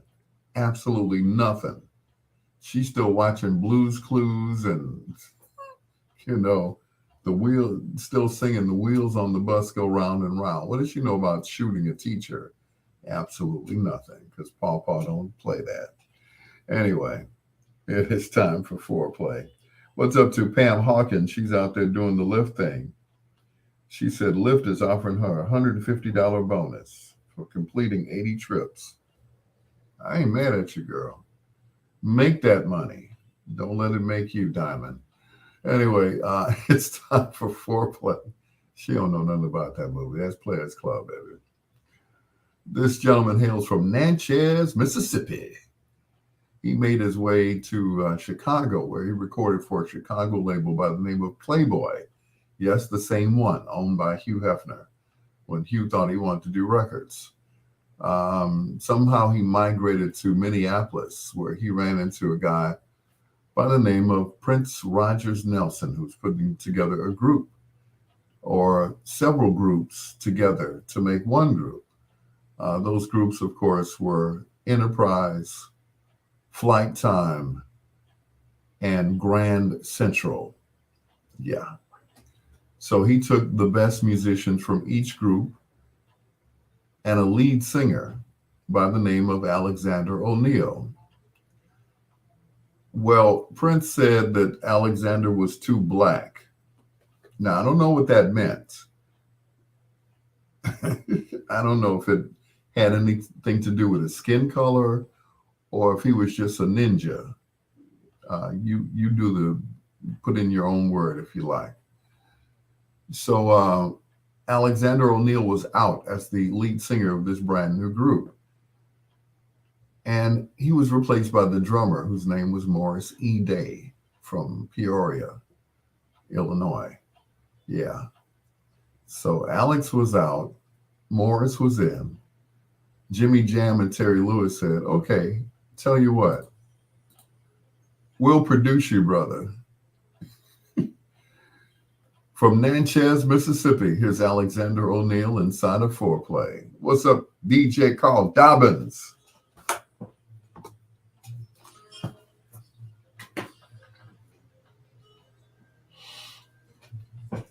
Yep.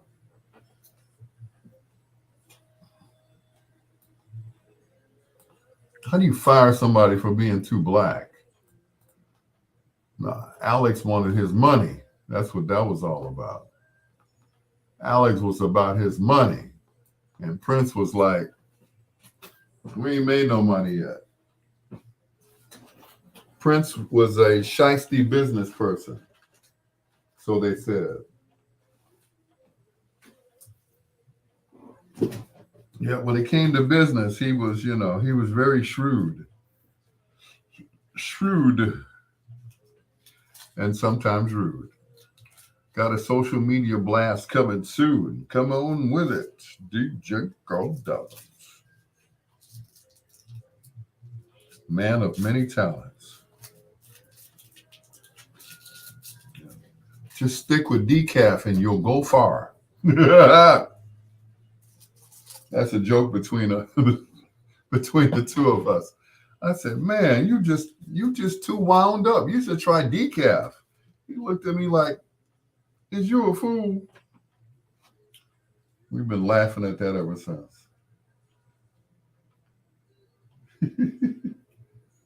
I say, just calm down, brother. No, man, he don't know who he talking to, man. I'm gonna show him. I can show him better. I can tell him. I said, bruh, you grew up in the era where my mother was working at the school that we went to.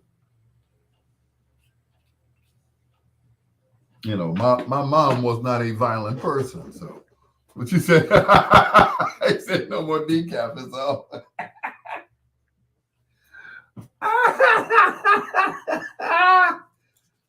He said, oh no, they need to know. Like that commercial for Terry Bishop. They need to know who you are.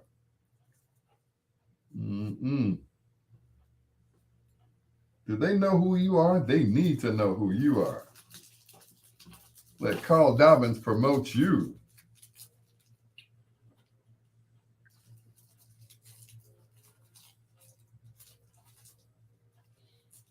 Carl Dobbins is the man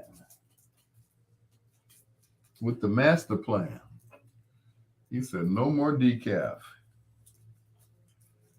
It's on. It's on, and what's poppin'? What's poppin', nephew? In the words of Uncle Sam, it's what's up, what's poppin'? Excuse me.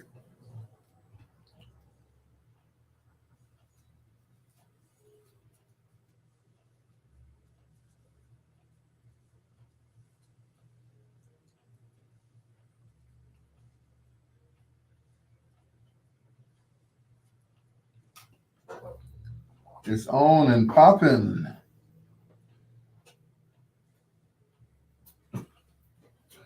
Did I just a humble, angry servant? Did I tell you Uncle Sam called me the other day? He's a nephew. What's going on? I said, nothing much. You know, Sam never calls me. Sam Chapman we're talking about. You know, hey, what's going on, nephew? You know, we never get a chance to hang out anymore. I'm like, no, we sure don't. And, you know, we're both getting up there in age. Well, he is, but I'm not.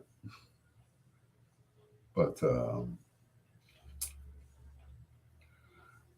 he called me, you know, and I'm still trying to figure out what, you know, exactly. But I didn't want to read too much into the phone call. Because, you know, when you read too much into the phone call, you're like, oh, he's about to die or something, you know.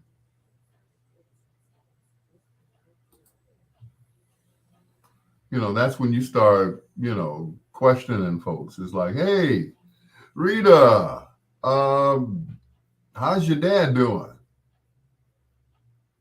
You know, you start calling people. Hey, how's hey, you heard from Sam Chapman? Is he okay, right? Okay, all right.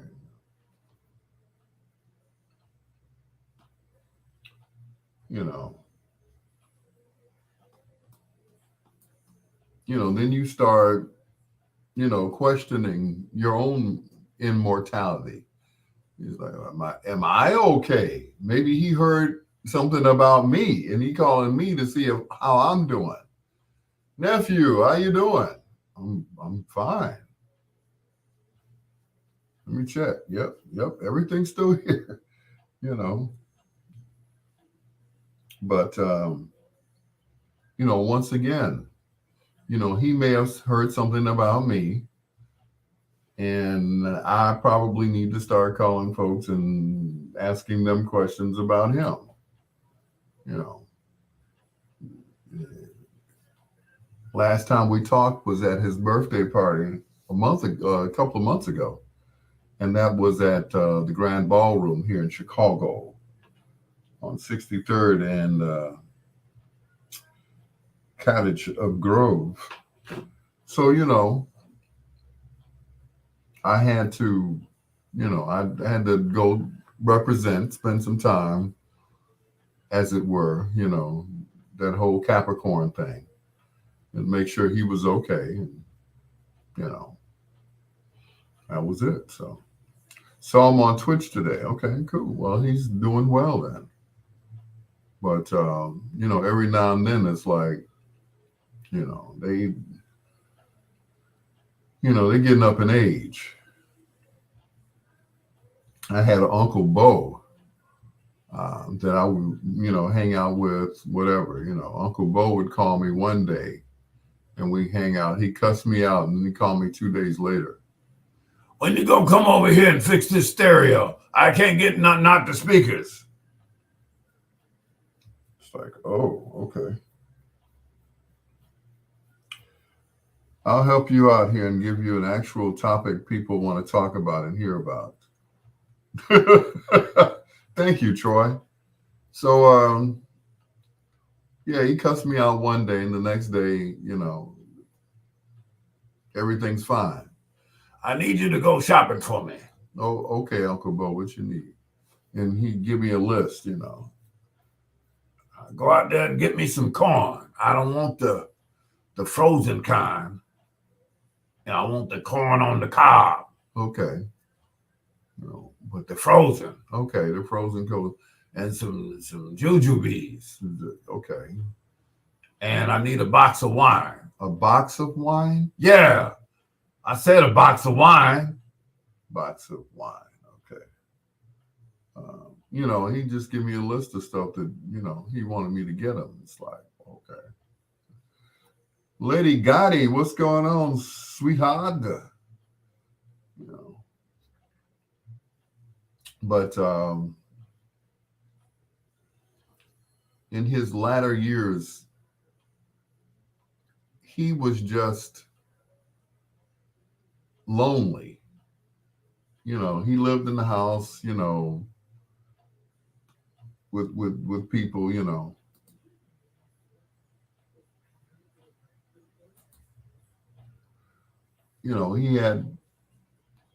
he had people around him, but he, certain people he didn't trust.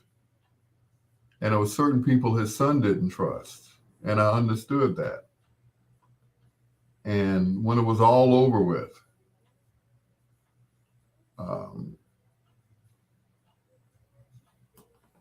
before after he made his transition, his son said, you were the only one that was around him that never asked him for anything, that never wanted anything from him. And I said, I didn't take anything that he didn't offer me. I didn't ask for anything that he didn't offer me. And that was it. He was in his 70s, early 80s. And I never wanted for anything that he had. He had a laptop computer that I wanted. Did I ask him for it? No. No, he wanted to use it to get on the internet so he could do his jazz show. That was it. Did I ask for it? No. There's some stuff sitting over there now that I'm sure is collecting dust. He got a full system that I sold him when I worked at Radio Shack. And, that was his stuff. That was the stuff that I sold to him. And that was the stuff that he, used to DJ with. He'd take it out the house and go DJ for his buddies. And that was it. So anyway. So that was it. He was I called him Uncle Bo, but he wasn't, related to me. He could have been, because he looked like all of us. So, but he smoked these Moore cigarettes, the long brown ones. He loved those cigarettes. He didn't die of cancer. He died of something totally different. He could have smoked till he was 100 years old. I don't think them cigarettes had anything to do with it. You just come over here to smoke my cigarettes. Huh, here, take a few of them. And he had them like stashed all over the house. These little brown, skinny, long cigarettes, Like, okay.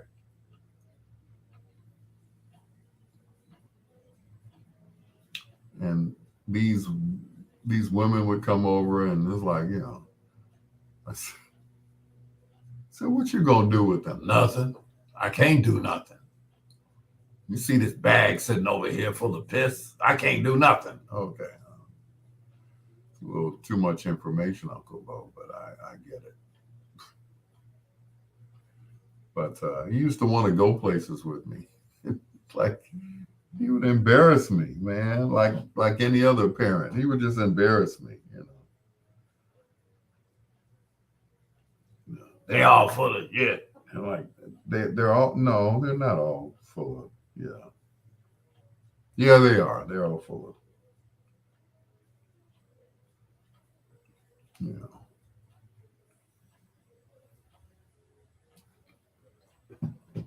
Anyway, Lady Gotti, please don't mind Troy. He's, you know, he's on a sedative, so don't mind him. Mm-mm.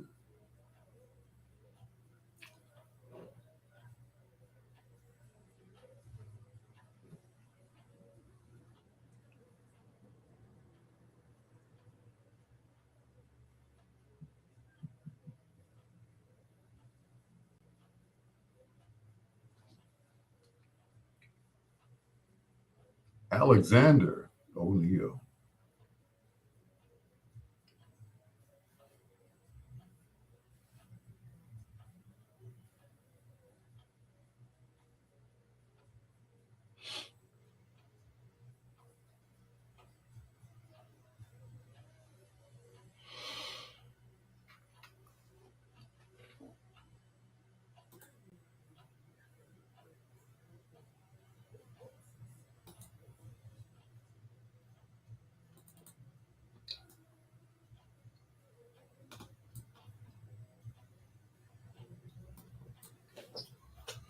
Whoa.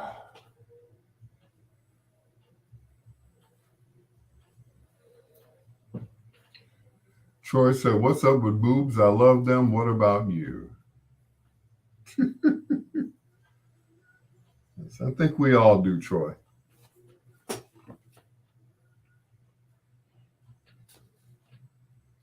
Yep.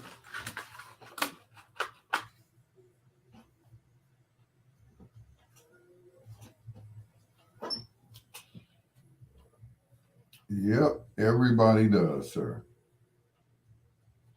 That's a wonderful thing.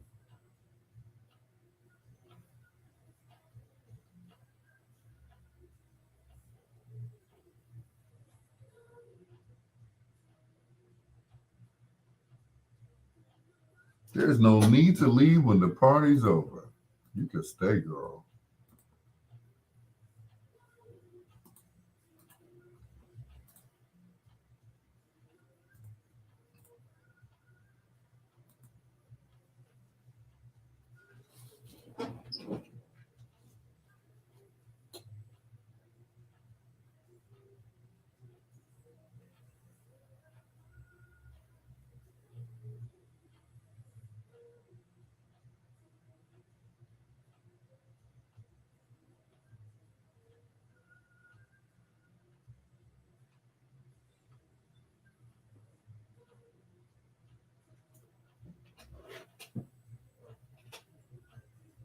When the party's over.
Oh, cool.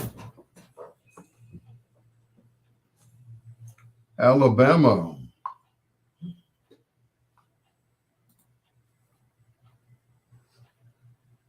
wrapping up foreplay.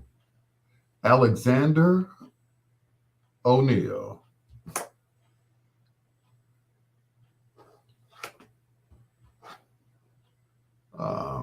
From one of his greatest albums that he ever made was an album called Hearsay.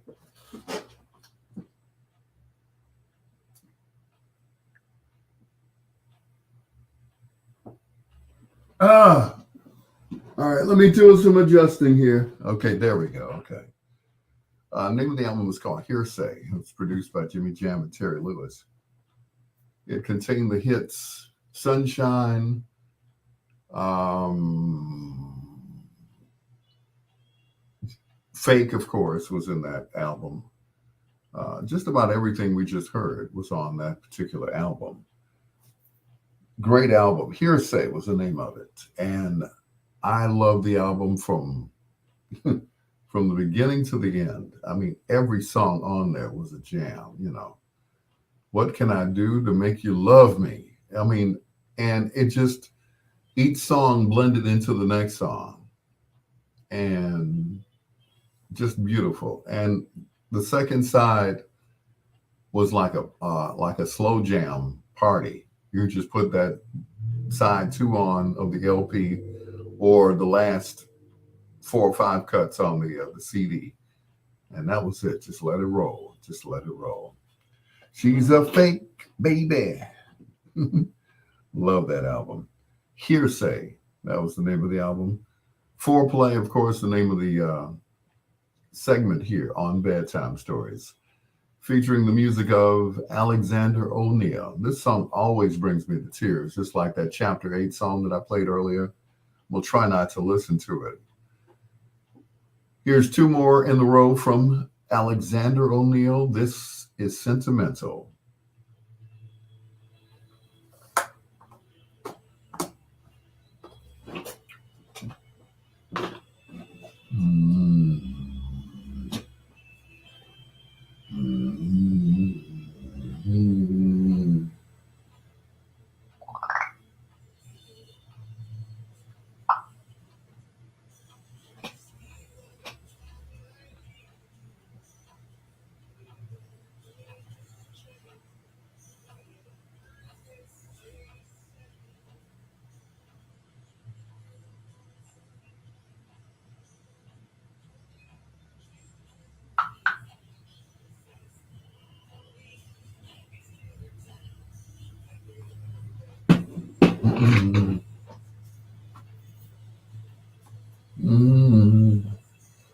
We should not forget.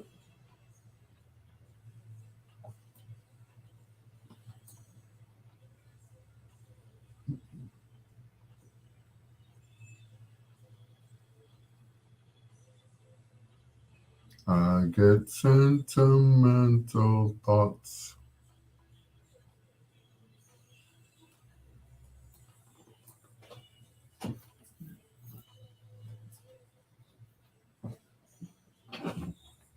Yesterday.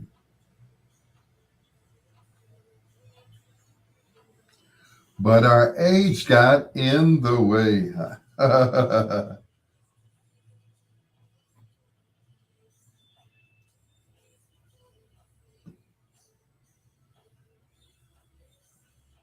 Yes, it's you.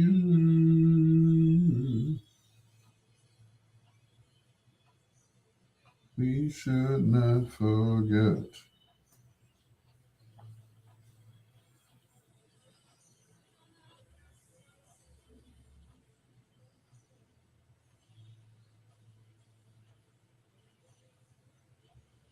I get sentimental thoughts.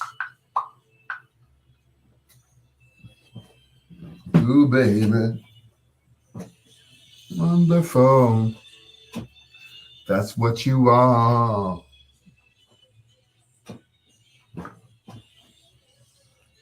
Unforgettable.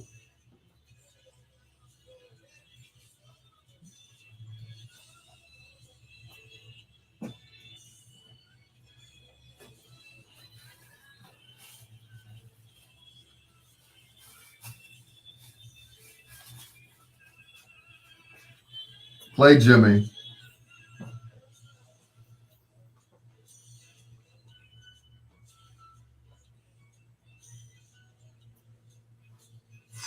Play Jimmy.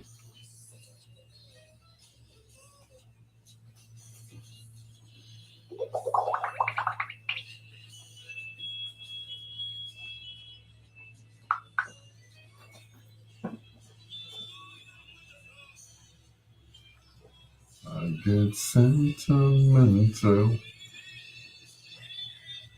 Nia Valentino, Brenda Boltner,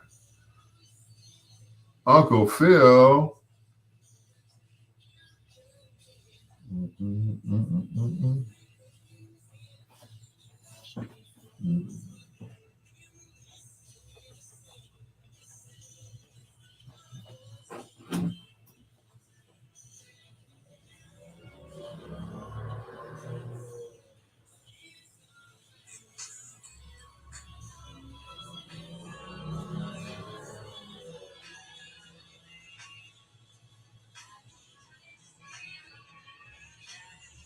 Mhm.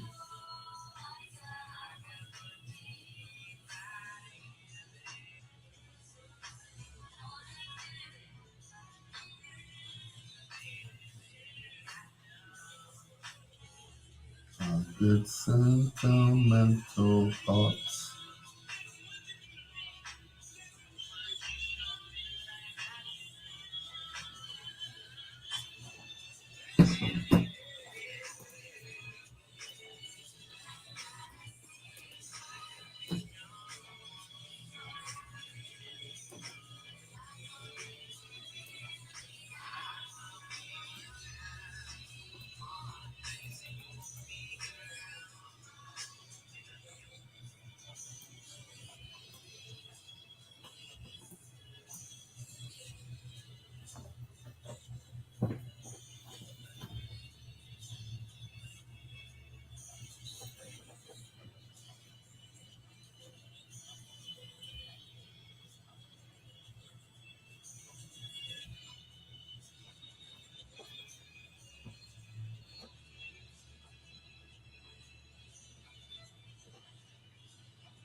Woo!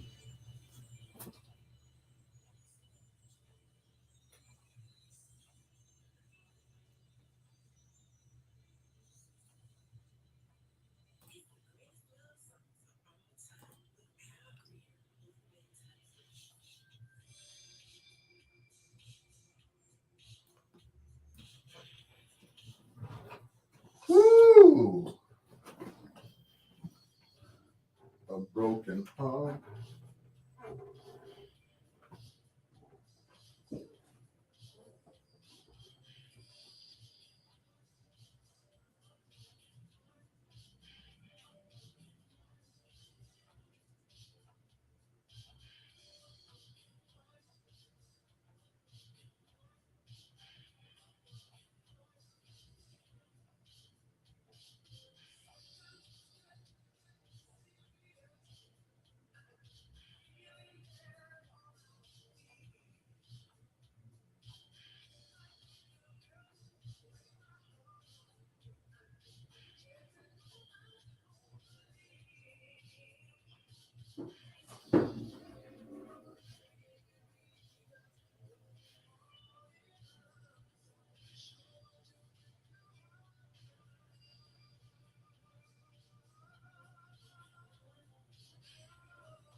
Two in a row from Alexander O'Neill. A broken heart can mend. Right here on Bedtime Stories. The show designed with the lovers in mind, where we put you to bed but never to sleep with the greatest love songs of all time. What is this I'm tripping on? Oh, it's my shoe. My bad. In my shoe. No, wait a minute. I'm not wearing shoes. Okay.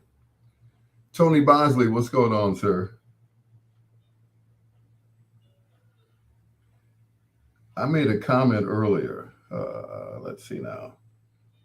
We were talking about Alexander O'Neill not being the lead singer of the group The Time.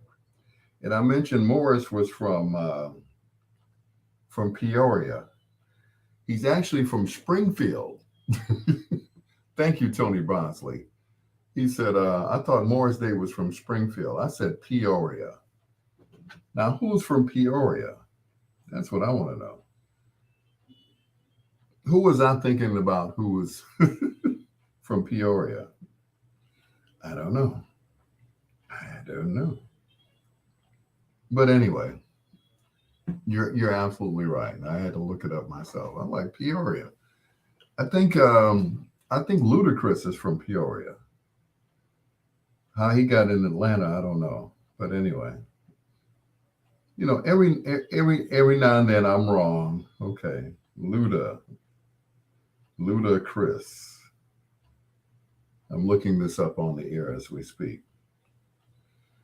Oh, wrong again. Luda's from Champaign. He's from Champaign. Oh, well. I digress. Richard Pryor, thank you. Richard Pryor is from, thank you. Thank you, Tony. Richard Pryor is from Peoria, Illinois. I'm thinking all these other people. I was close, though. Springfield, Luda's from Champaign. Okay, so I was, Southern Illinois. Okay. I was in the neighborhood, right? Anyway, being in the neighborhood of Jimmy Jam and Terry Lewis, who produced all the super hits on Alexander O'Neill, they also did this song for this group, Force MDs, from the movie and album Crush Groove, from the soundtrack, that is. Here's Tender Love from Force MDs.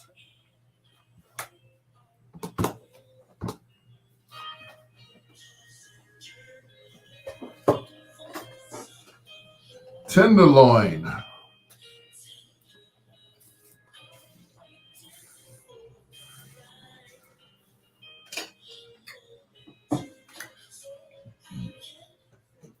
You said Richard Pryor? Yeah, he's from Peoria, yeah. I don't know, I was just dancing around in Southern Illinois. I'm sorry.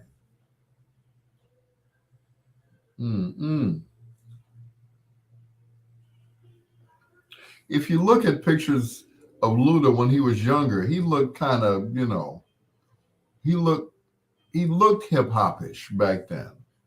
Now when you see him, he looks like a totally different person. Christopher Brian Bridges, known as Ludacris.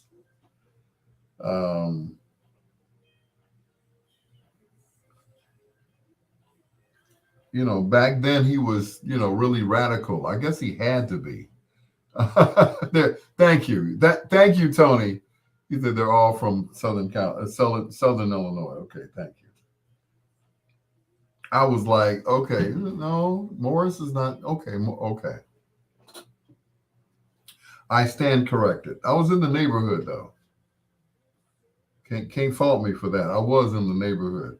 It's not like I said they were from California or somewhere like that. It's like, that's way west.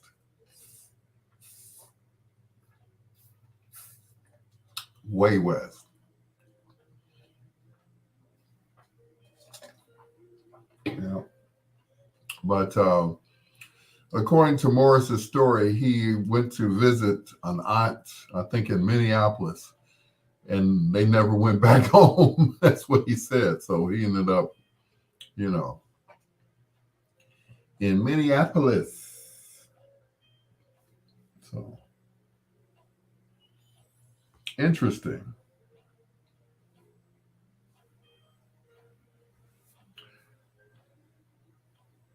Someone asked how many kids Ludacris has.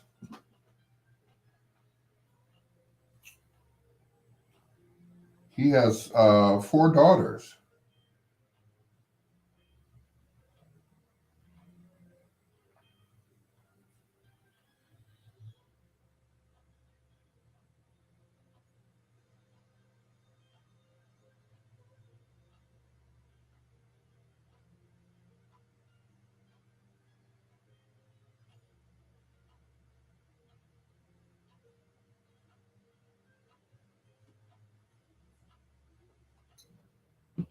Yeah.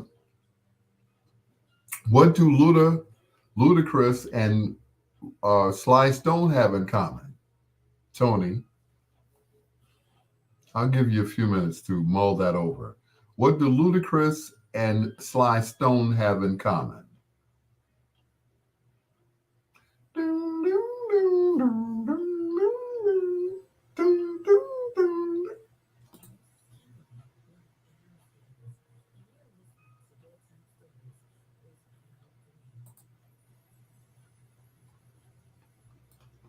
I'll give you a few minutes to mull that over.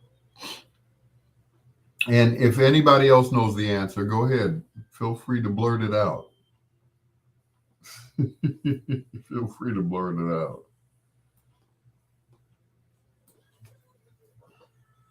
Raspy voice. No. I'll give you a hint.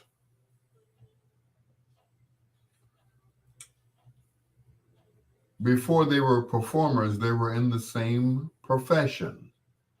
Before they were performers, before Luda was a rapper, and before Sly Stone was a musician, they both shared the same profession. What is it? For $500. Not really, but wouldn't that be something? If I had $500, I wouldn't be sitting here right now. Trust me. Victor Jackson said radio DJ. Tony Bosley said radio DJ. That is correct. Tony checked in first. They were both radio DJs. Luda, of course, down in Atlanta. He was on, what's the name of the station? Y100 down in Atlanta. And Sly was at KSOL in San Francisco or San Mateo, one of those. But yeah, Sly was a popular disc jockey back in the day. So was Luda. You know, if you listen to their voices, yeah, they've got those voices, you know. So they were both radio personalities. You're correct. Yeah. I'm Casey Kasem. Keep your feet on the ground and keep reaching for the stars. Casey was so cool, boy.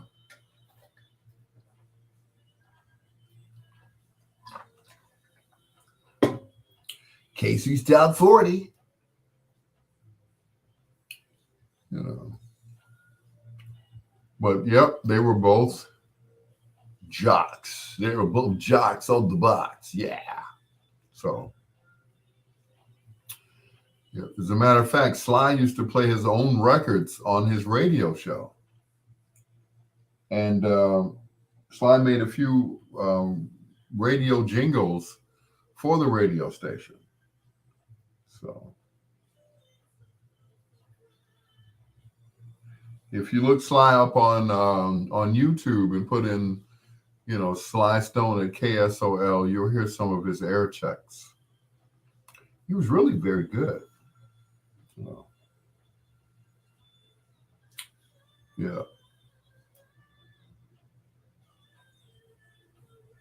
You know, he used to do wacky bits on the air. Wacky bits. So he was a really great guy. Yes, he was.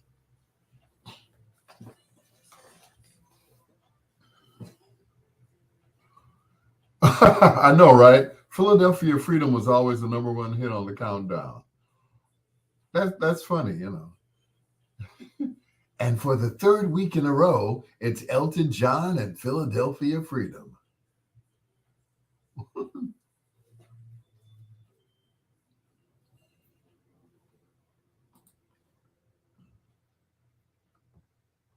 You know how you want some groups to get back together. Unfortunately, the Force MDs, it ain't gonna happen. Not with the original members. Two of them passed, which was sad. The big guy, you know, they said, "Hey, you got to lose weight, brother."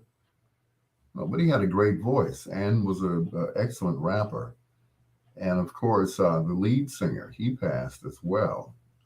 He was like, man, he was their Smokey Robinson right there. Tears from Force MDs before that, Tender Love, written by Jimmy Jam and Terry Lewis from the soundtrack of Crush Groove. Tony Bosley, you are a nut. He said it seems like Philadelphia Freedom was always the number one hit on the countdown. And for the third week in a row, at our top spot at number one, it's Elton John and Philadelphia Freedom. Thanks for writing in. I tell you, I miss Casey. I'm friends with his daughter on Instagram. She is, oh my God, she's gorgeous. I'm like, oh, you are a pretty little old girl, ain't you? Mm-mm. And I had a conversation with her a few years ago. And I said, I want you to do, you know, a drop for me or something like that. You know, could you do that? You just record it on your phone and send it to me. Of course, it never happened, but you know, I still keep in touch with her. Yeah. Anyway, yeah, Casey was one of the best. Yeah, he was one of the best, and we miss him. You know, it was Casey, it was Dick Clark, Wink Martindale. Wink had that voice. You know, he sounded like he was always on the air. Wink Martindale. You know, welcome to Truth or Dare. I'm Wink Martindale. You know, he just looked and sounded like a game show host. I just knew when Barb Barker, you know, stepped down, they were going to put Wink Martindale in there. Somebody equally as, you know, old. I'm just saying, you know, I'm just saying. Here's my theme song, The Shawlites, 1972, A Lonely Man, from the album of the same name on Bedtime Stories.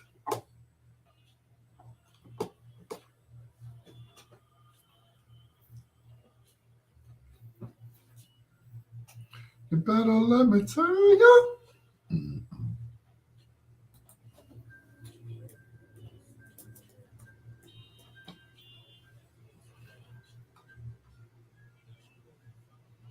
Better let me tell you.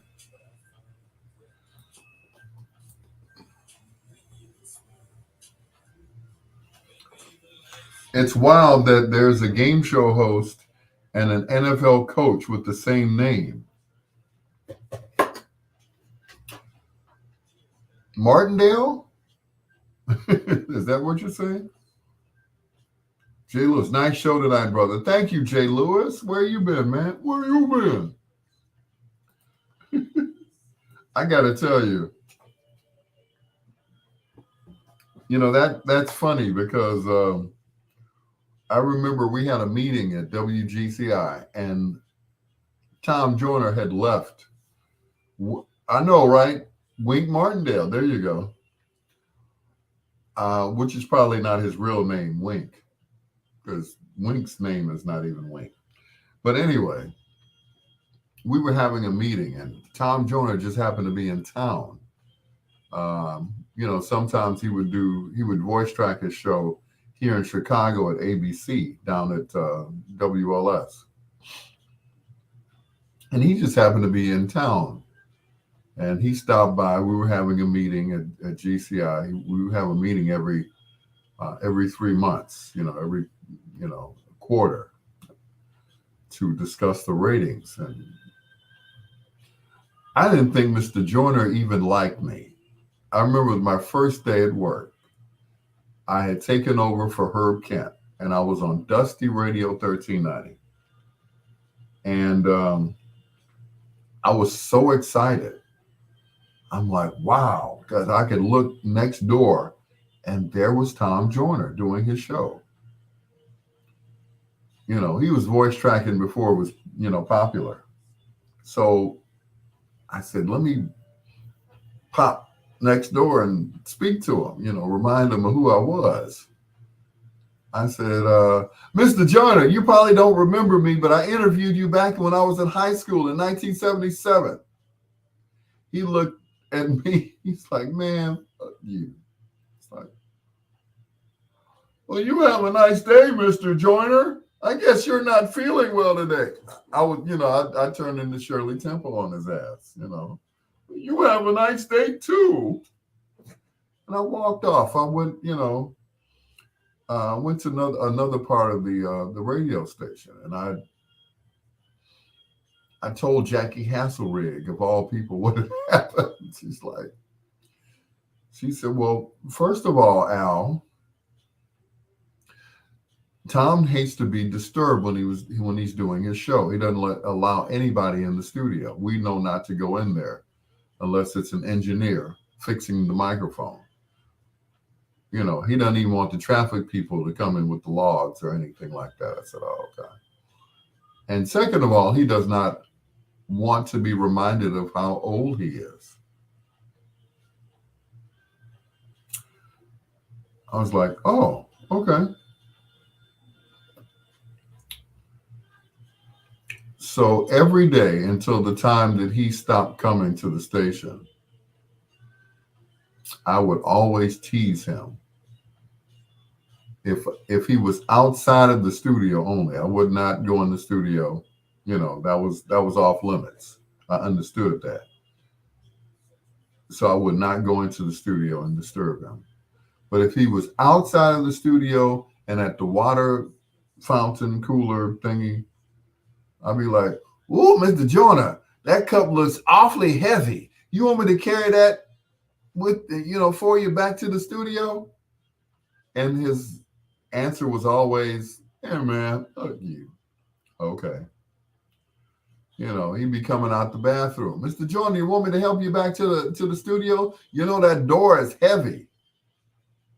F you. Okay. So one day we were having a meeting. We were in the place where you have the meetings, the meeting room. And in walks Tom Joyner. He takes one look at everybody, he looking around. Hey, how y'all doing? Hey, how you doing? Hey. He takes one look at me. He's like, "Where you been?"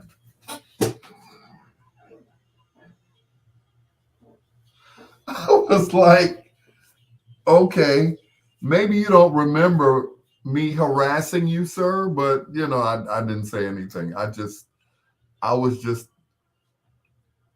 like a deer in headlights, like, did you speak to me out of all of these people in here?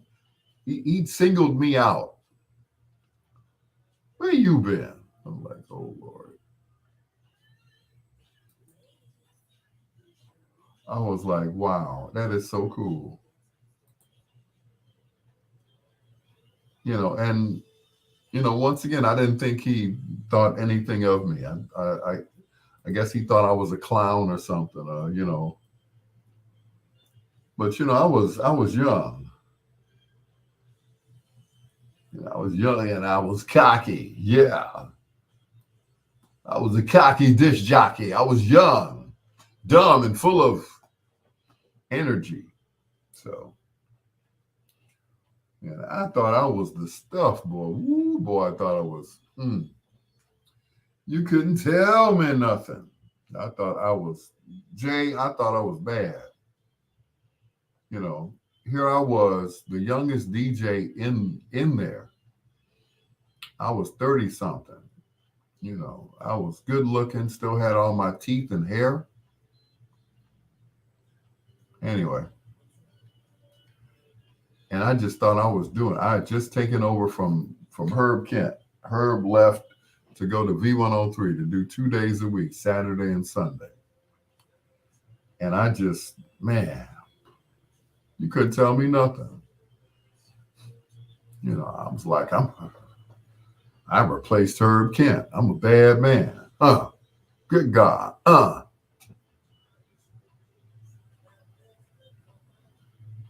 Nope. I heard that since first hearing you spin hanging downtown, I've considered AG the real deal. Thank you, sir. Thank you so much. I appreciate that. That's how it was back in the day, yeah. But it's like I just thought I was, you know, I was young. I sounded like the older guys. You know, I could imitate anybody. You know, I was just, you know, people would call me and they say, I'm glad Herb left because he was boring me. I'm like, that's Herb Kent, man. That's my idol, man. So I tried to sound a little bit like a younger Herb Kent is what it came out, you know, between Herb, Rags, Jay Johnson, people like that. So that's how it came out. You know, I wasn't trying to, you know, Lon Dyson, you know, those were some of the great voices that I grew up listening to. Richard Steele, of course, the great Sid McCoy, who was the announcer for Soul Train. You know, those are all the people that I tried to imitate. And, you know, I wasn't trying to. They say I sound like Jay Johnson.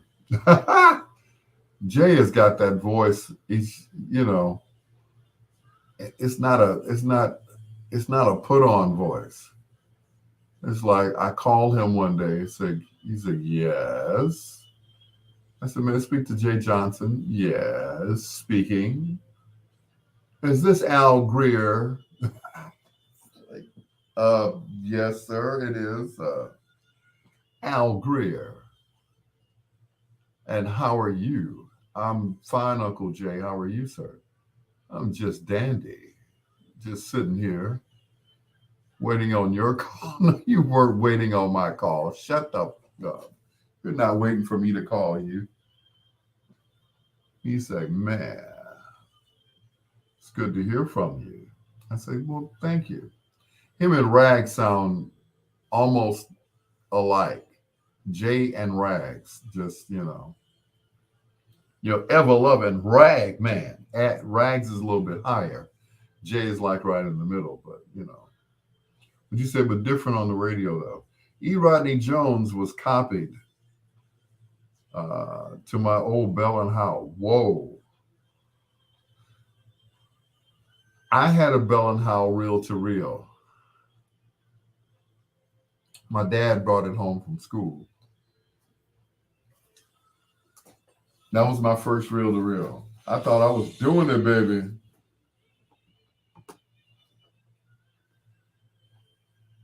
Turn the road from the Shalites. That's how long I will love you. That's going to do it for me, Al Greer. Thank you so much. Tomorrow night, I've got a special guest, so I want you to tune in, all right? Tomorrow night. I'm not even going to tell you who it is. I want you to tune in, all right? All right. Jay Lewis, Victor D. Jackson, thank you so much. Tony Bosley, I appreciate you. All these radio people here, Tony and Jay and Victor, you know, I feel like I have to, you know, put on my radio voice, but I don't because, you know, I just don't. But thank you. I appreciate you guys. Tomorrow night, like I said, I got special guests coming in. So make sure you are listening to Bedtime Stories here on WOSD Radio DB Chicago, WDLB Indianapolis and Chicago, and WRLNradio.com, a Ray Neal media station. Till next time, blue skies, green lights, and peace. Good night, Miss Delicious.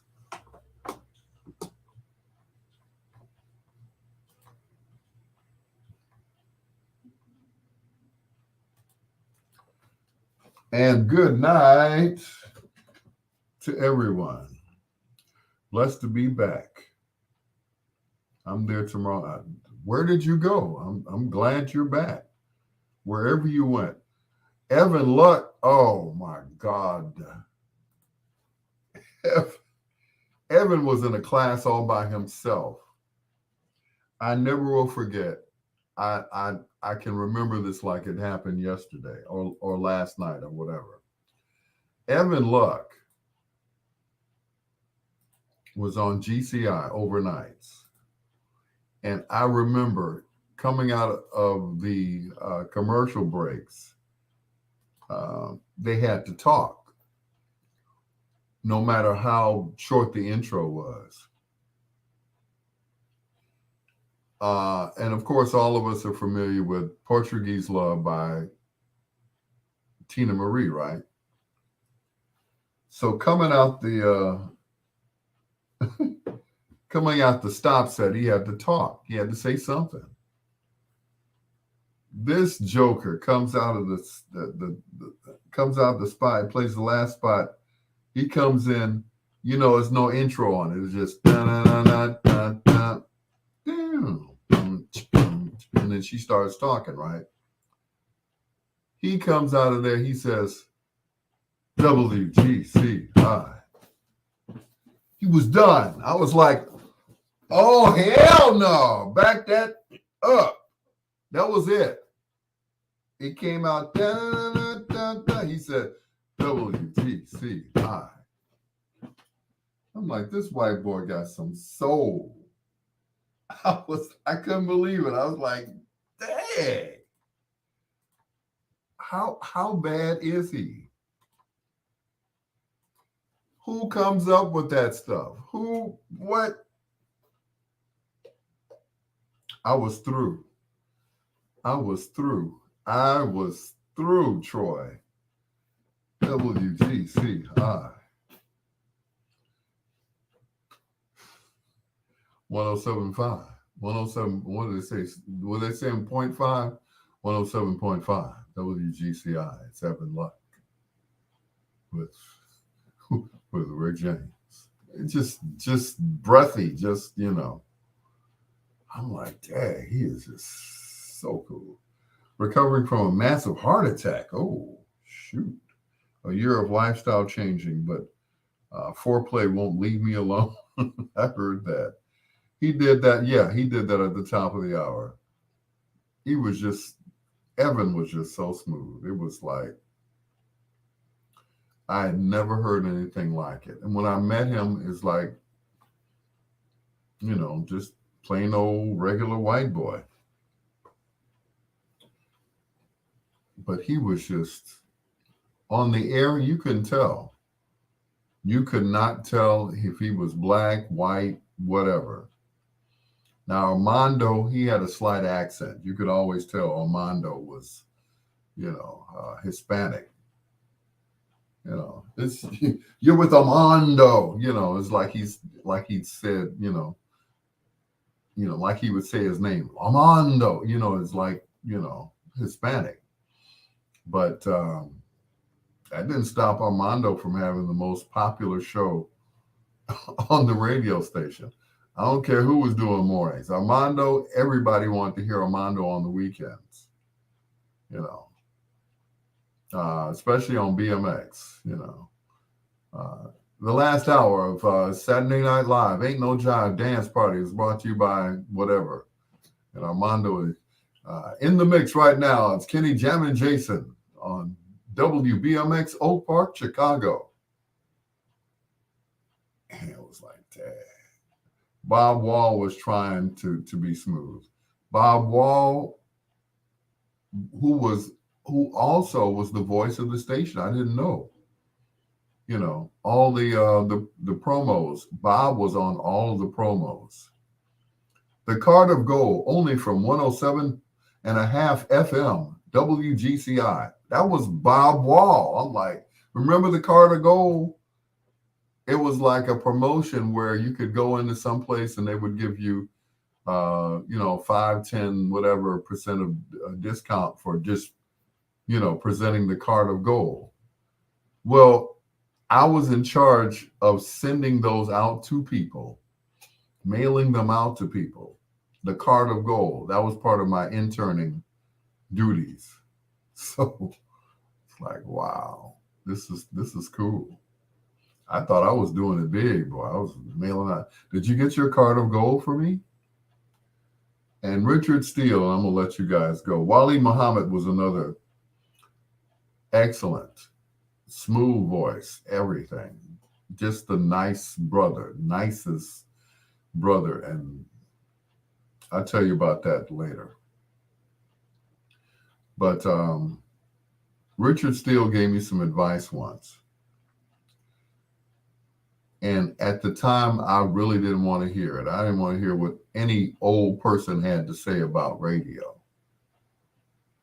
But he said, hey, man, one of these days you're going to have to stay at the radio station. I did. I went out of town to a radio station out at, I think it was like St. Louis or something like that. And he said, I had to sleep at the radio station because I hadn't made any money yet.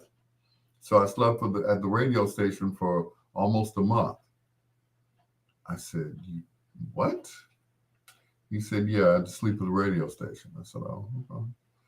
I said, oh, that'll never happen to me. We had this big snowstorm, right? Back in 80, 81, 82. I just bought this new car. Well, it wasn't a new car. It was an AMC Gremlin, Pacer, one of those. So I have this car, right?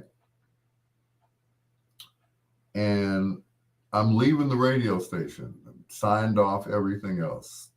Snow is up to here. And I'm trying to get back to Chicago from Gary. My car stalled in the middle of the street. It stalled. It would not move. I kept trying to start it. It would not start back. I had to walk back to the station where I found some blankets and I ended up sleeping at the station. A few years later, I met up with Richard Steele and I told him what had happened. I said, you know you cursed me, right? He said, what are you talking about? I said, I had to sleep at the station once. He said, well, that's all a part of paying your dues.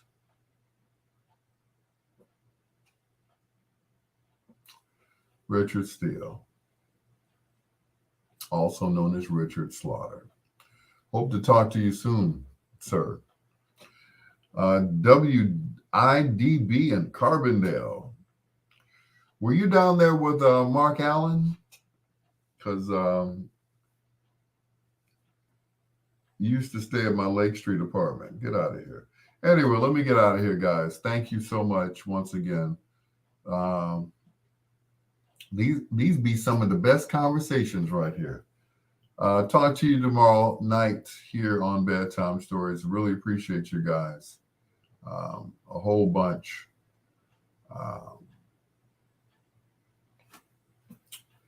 Deuces. Till tomorrow.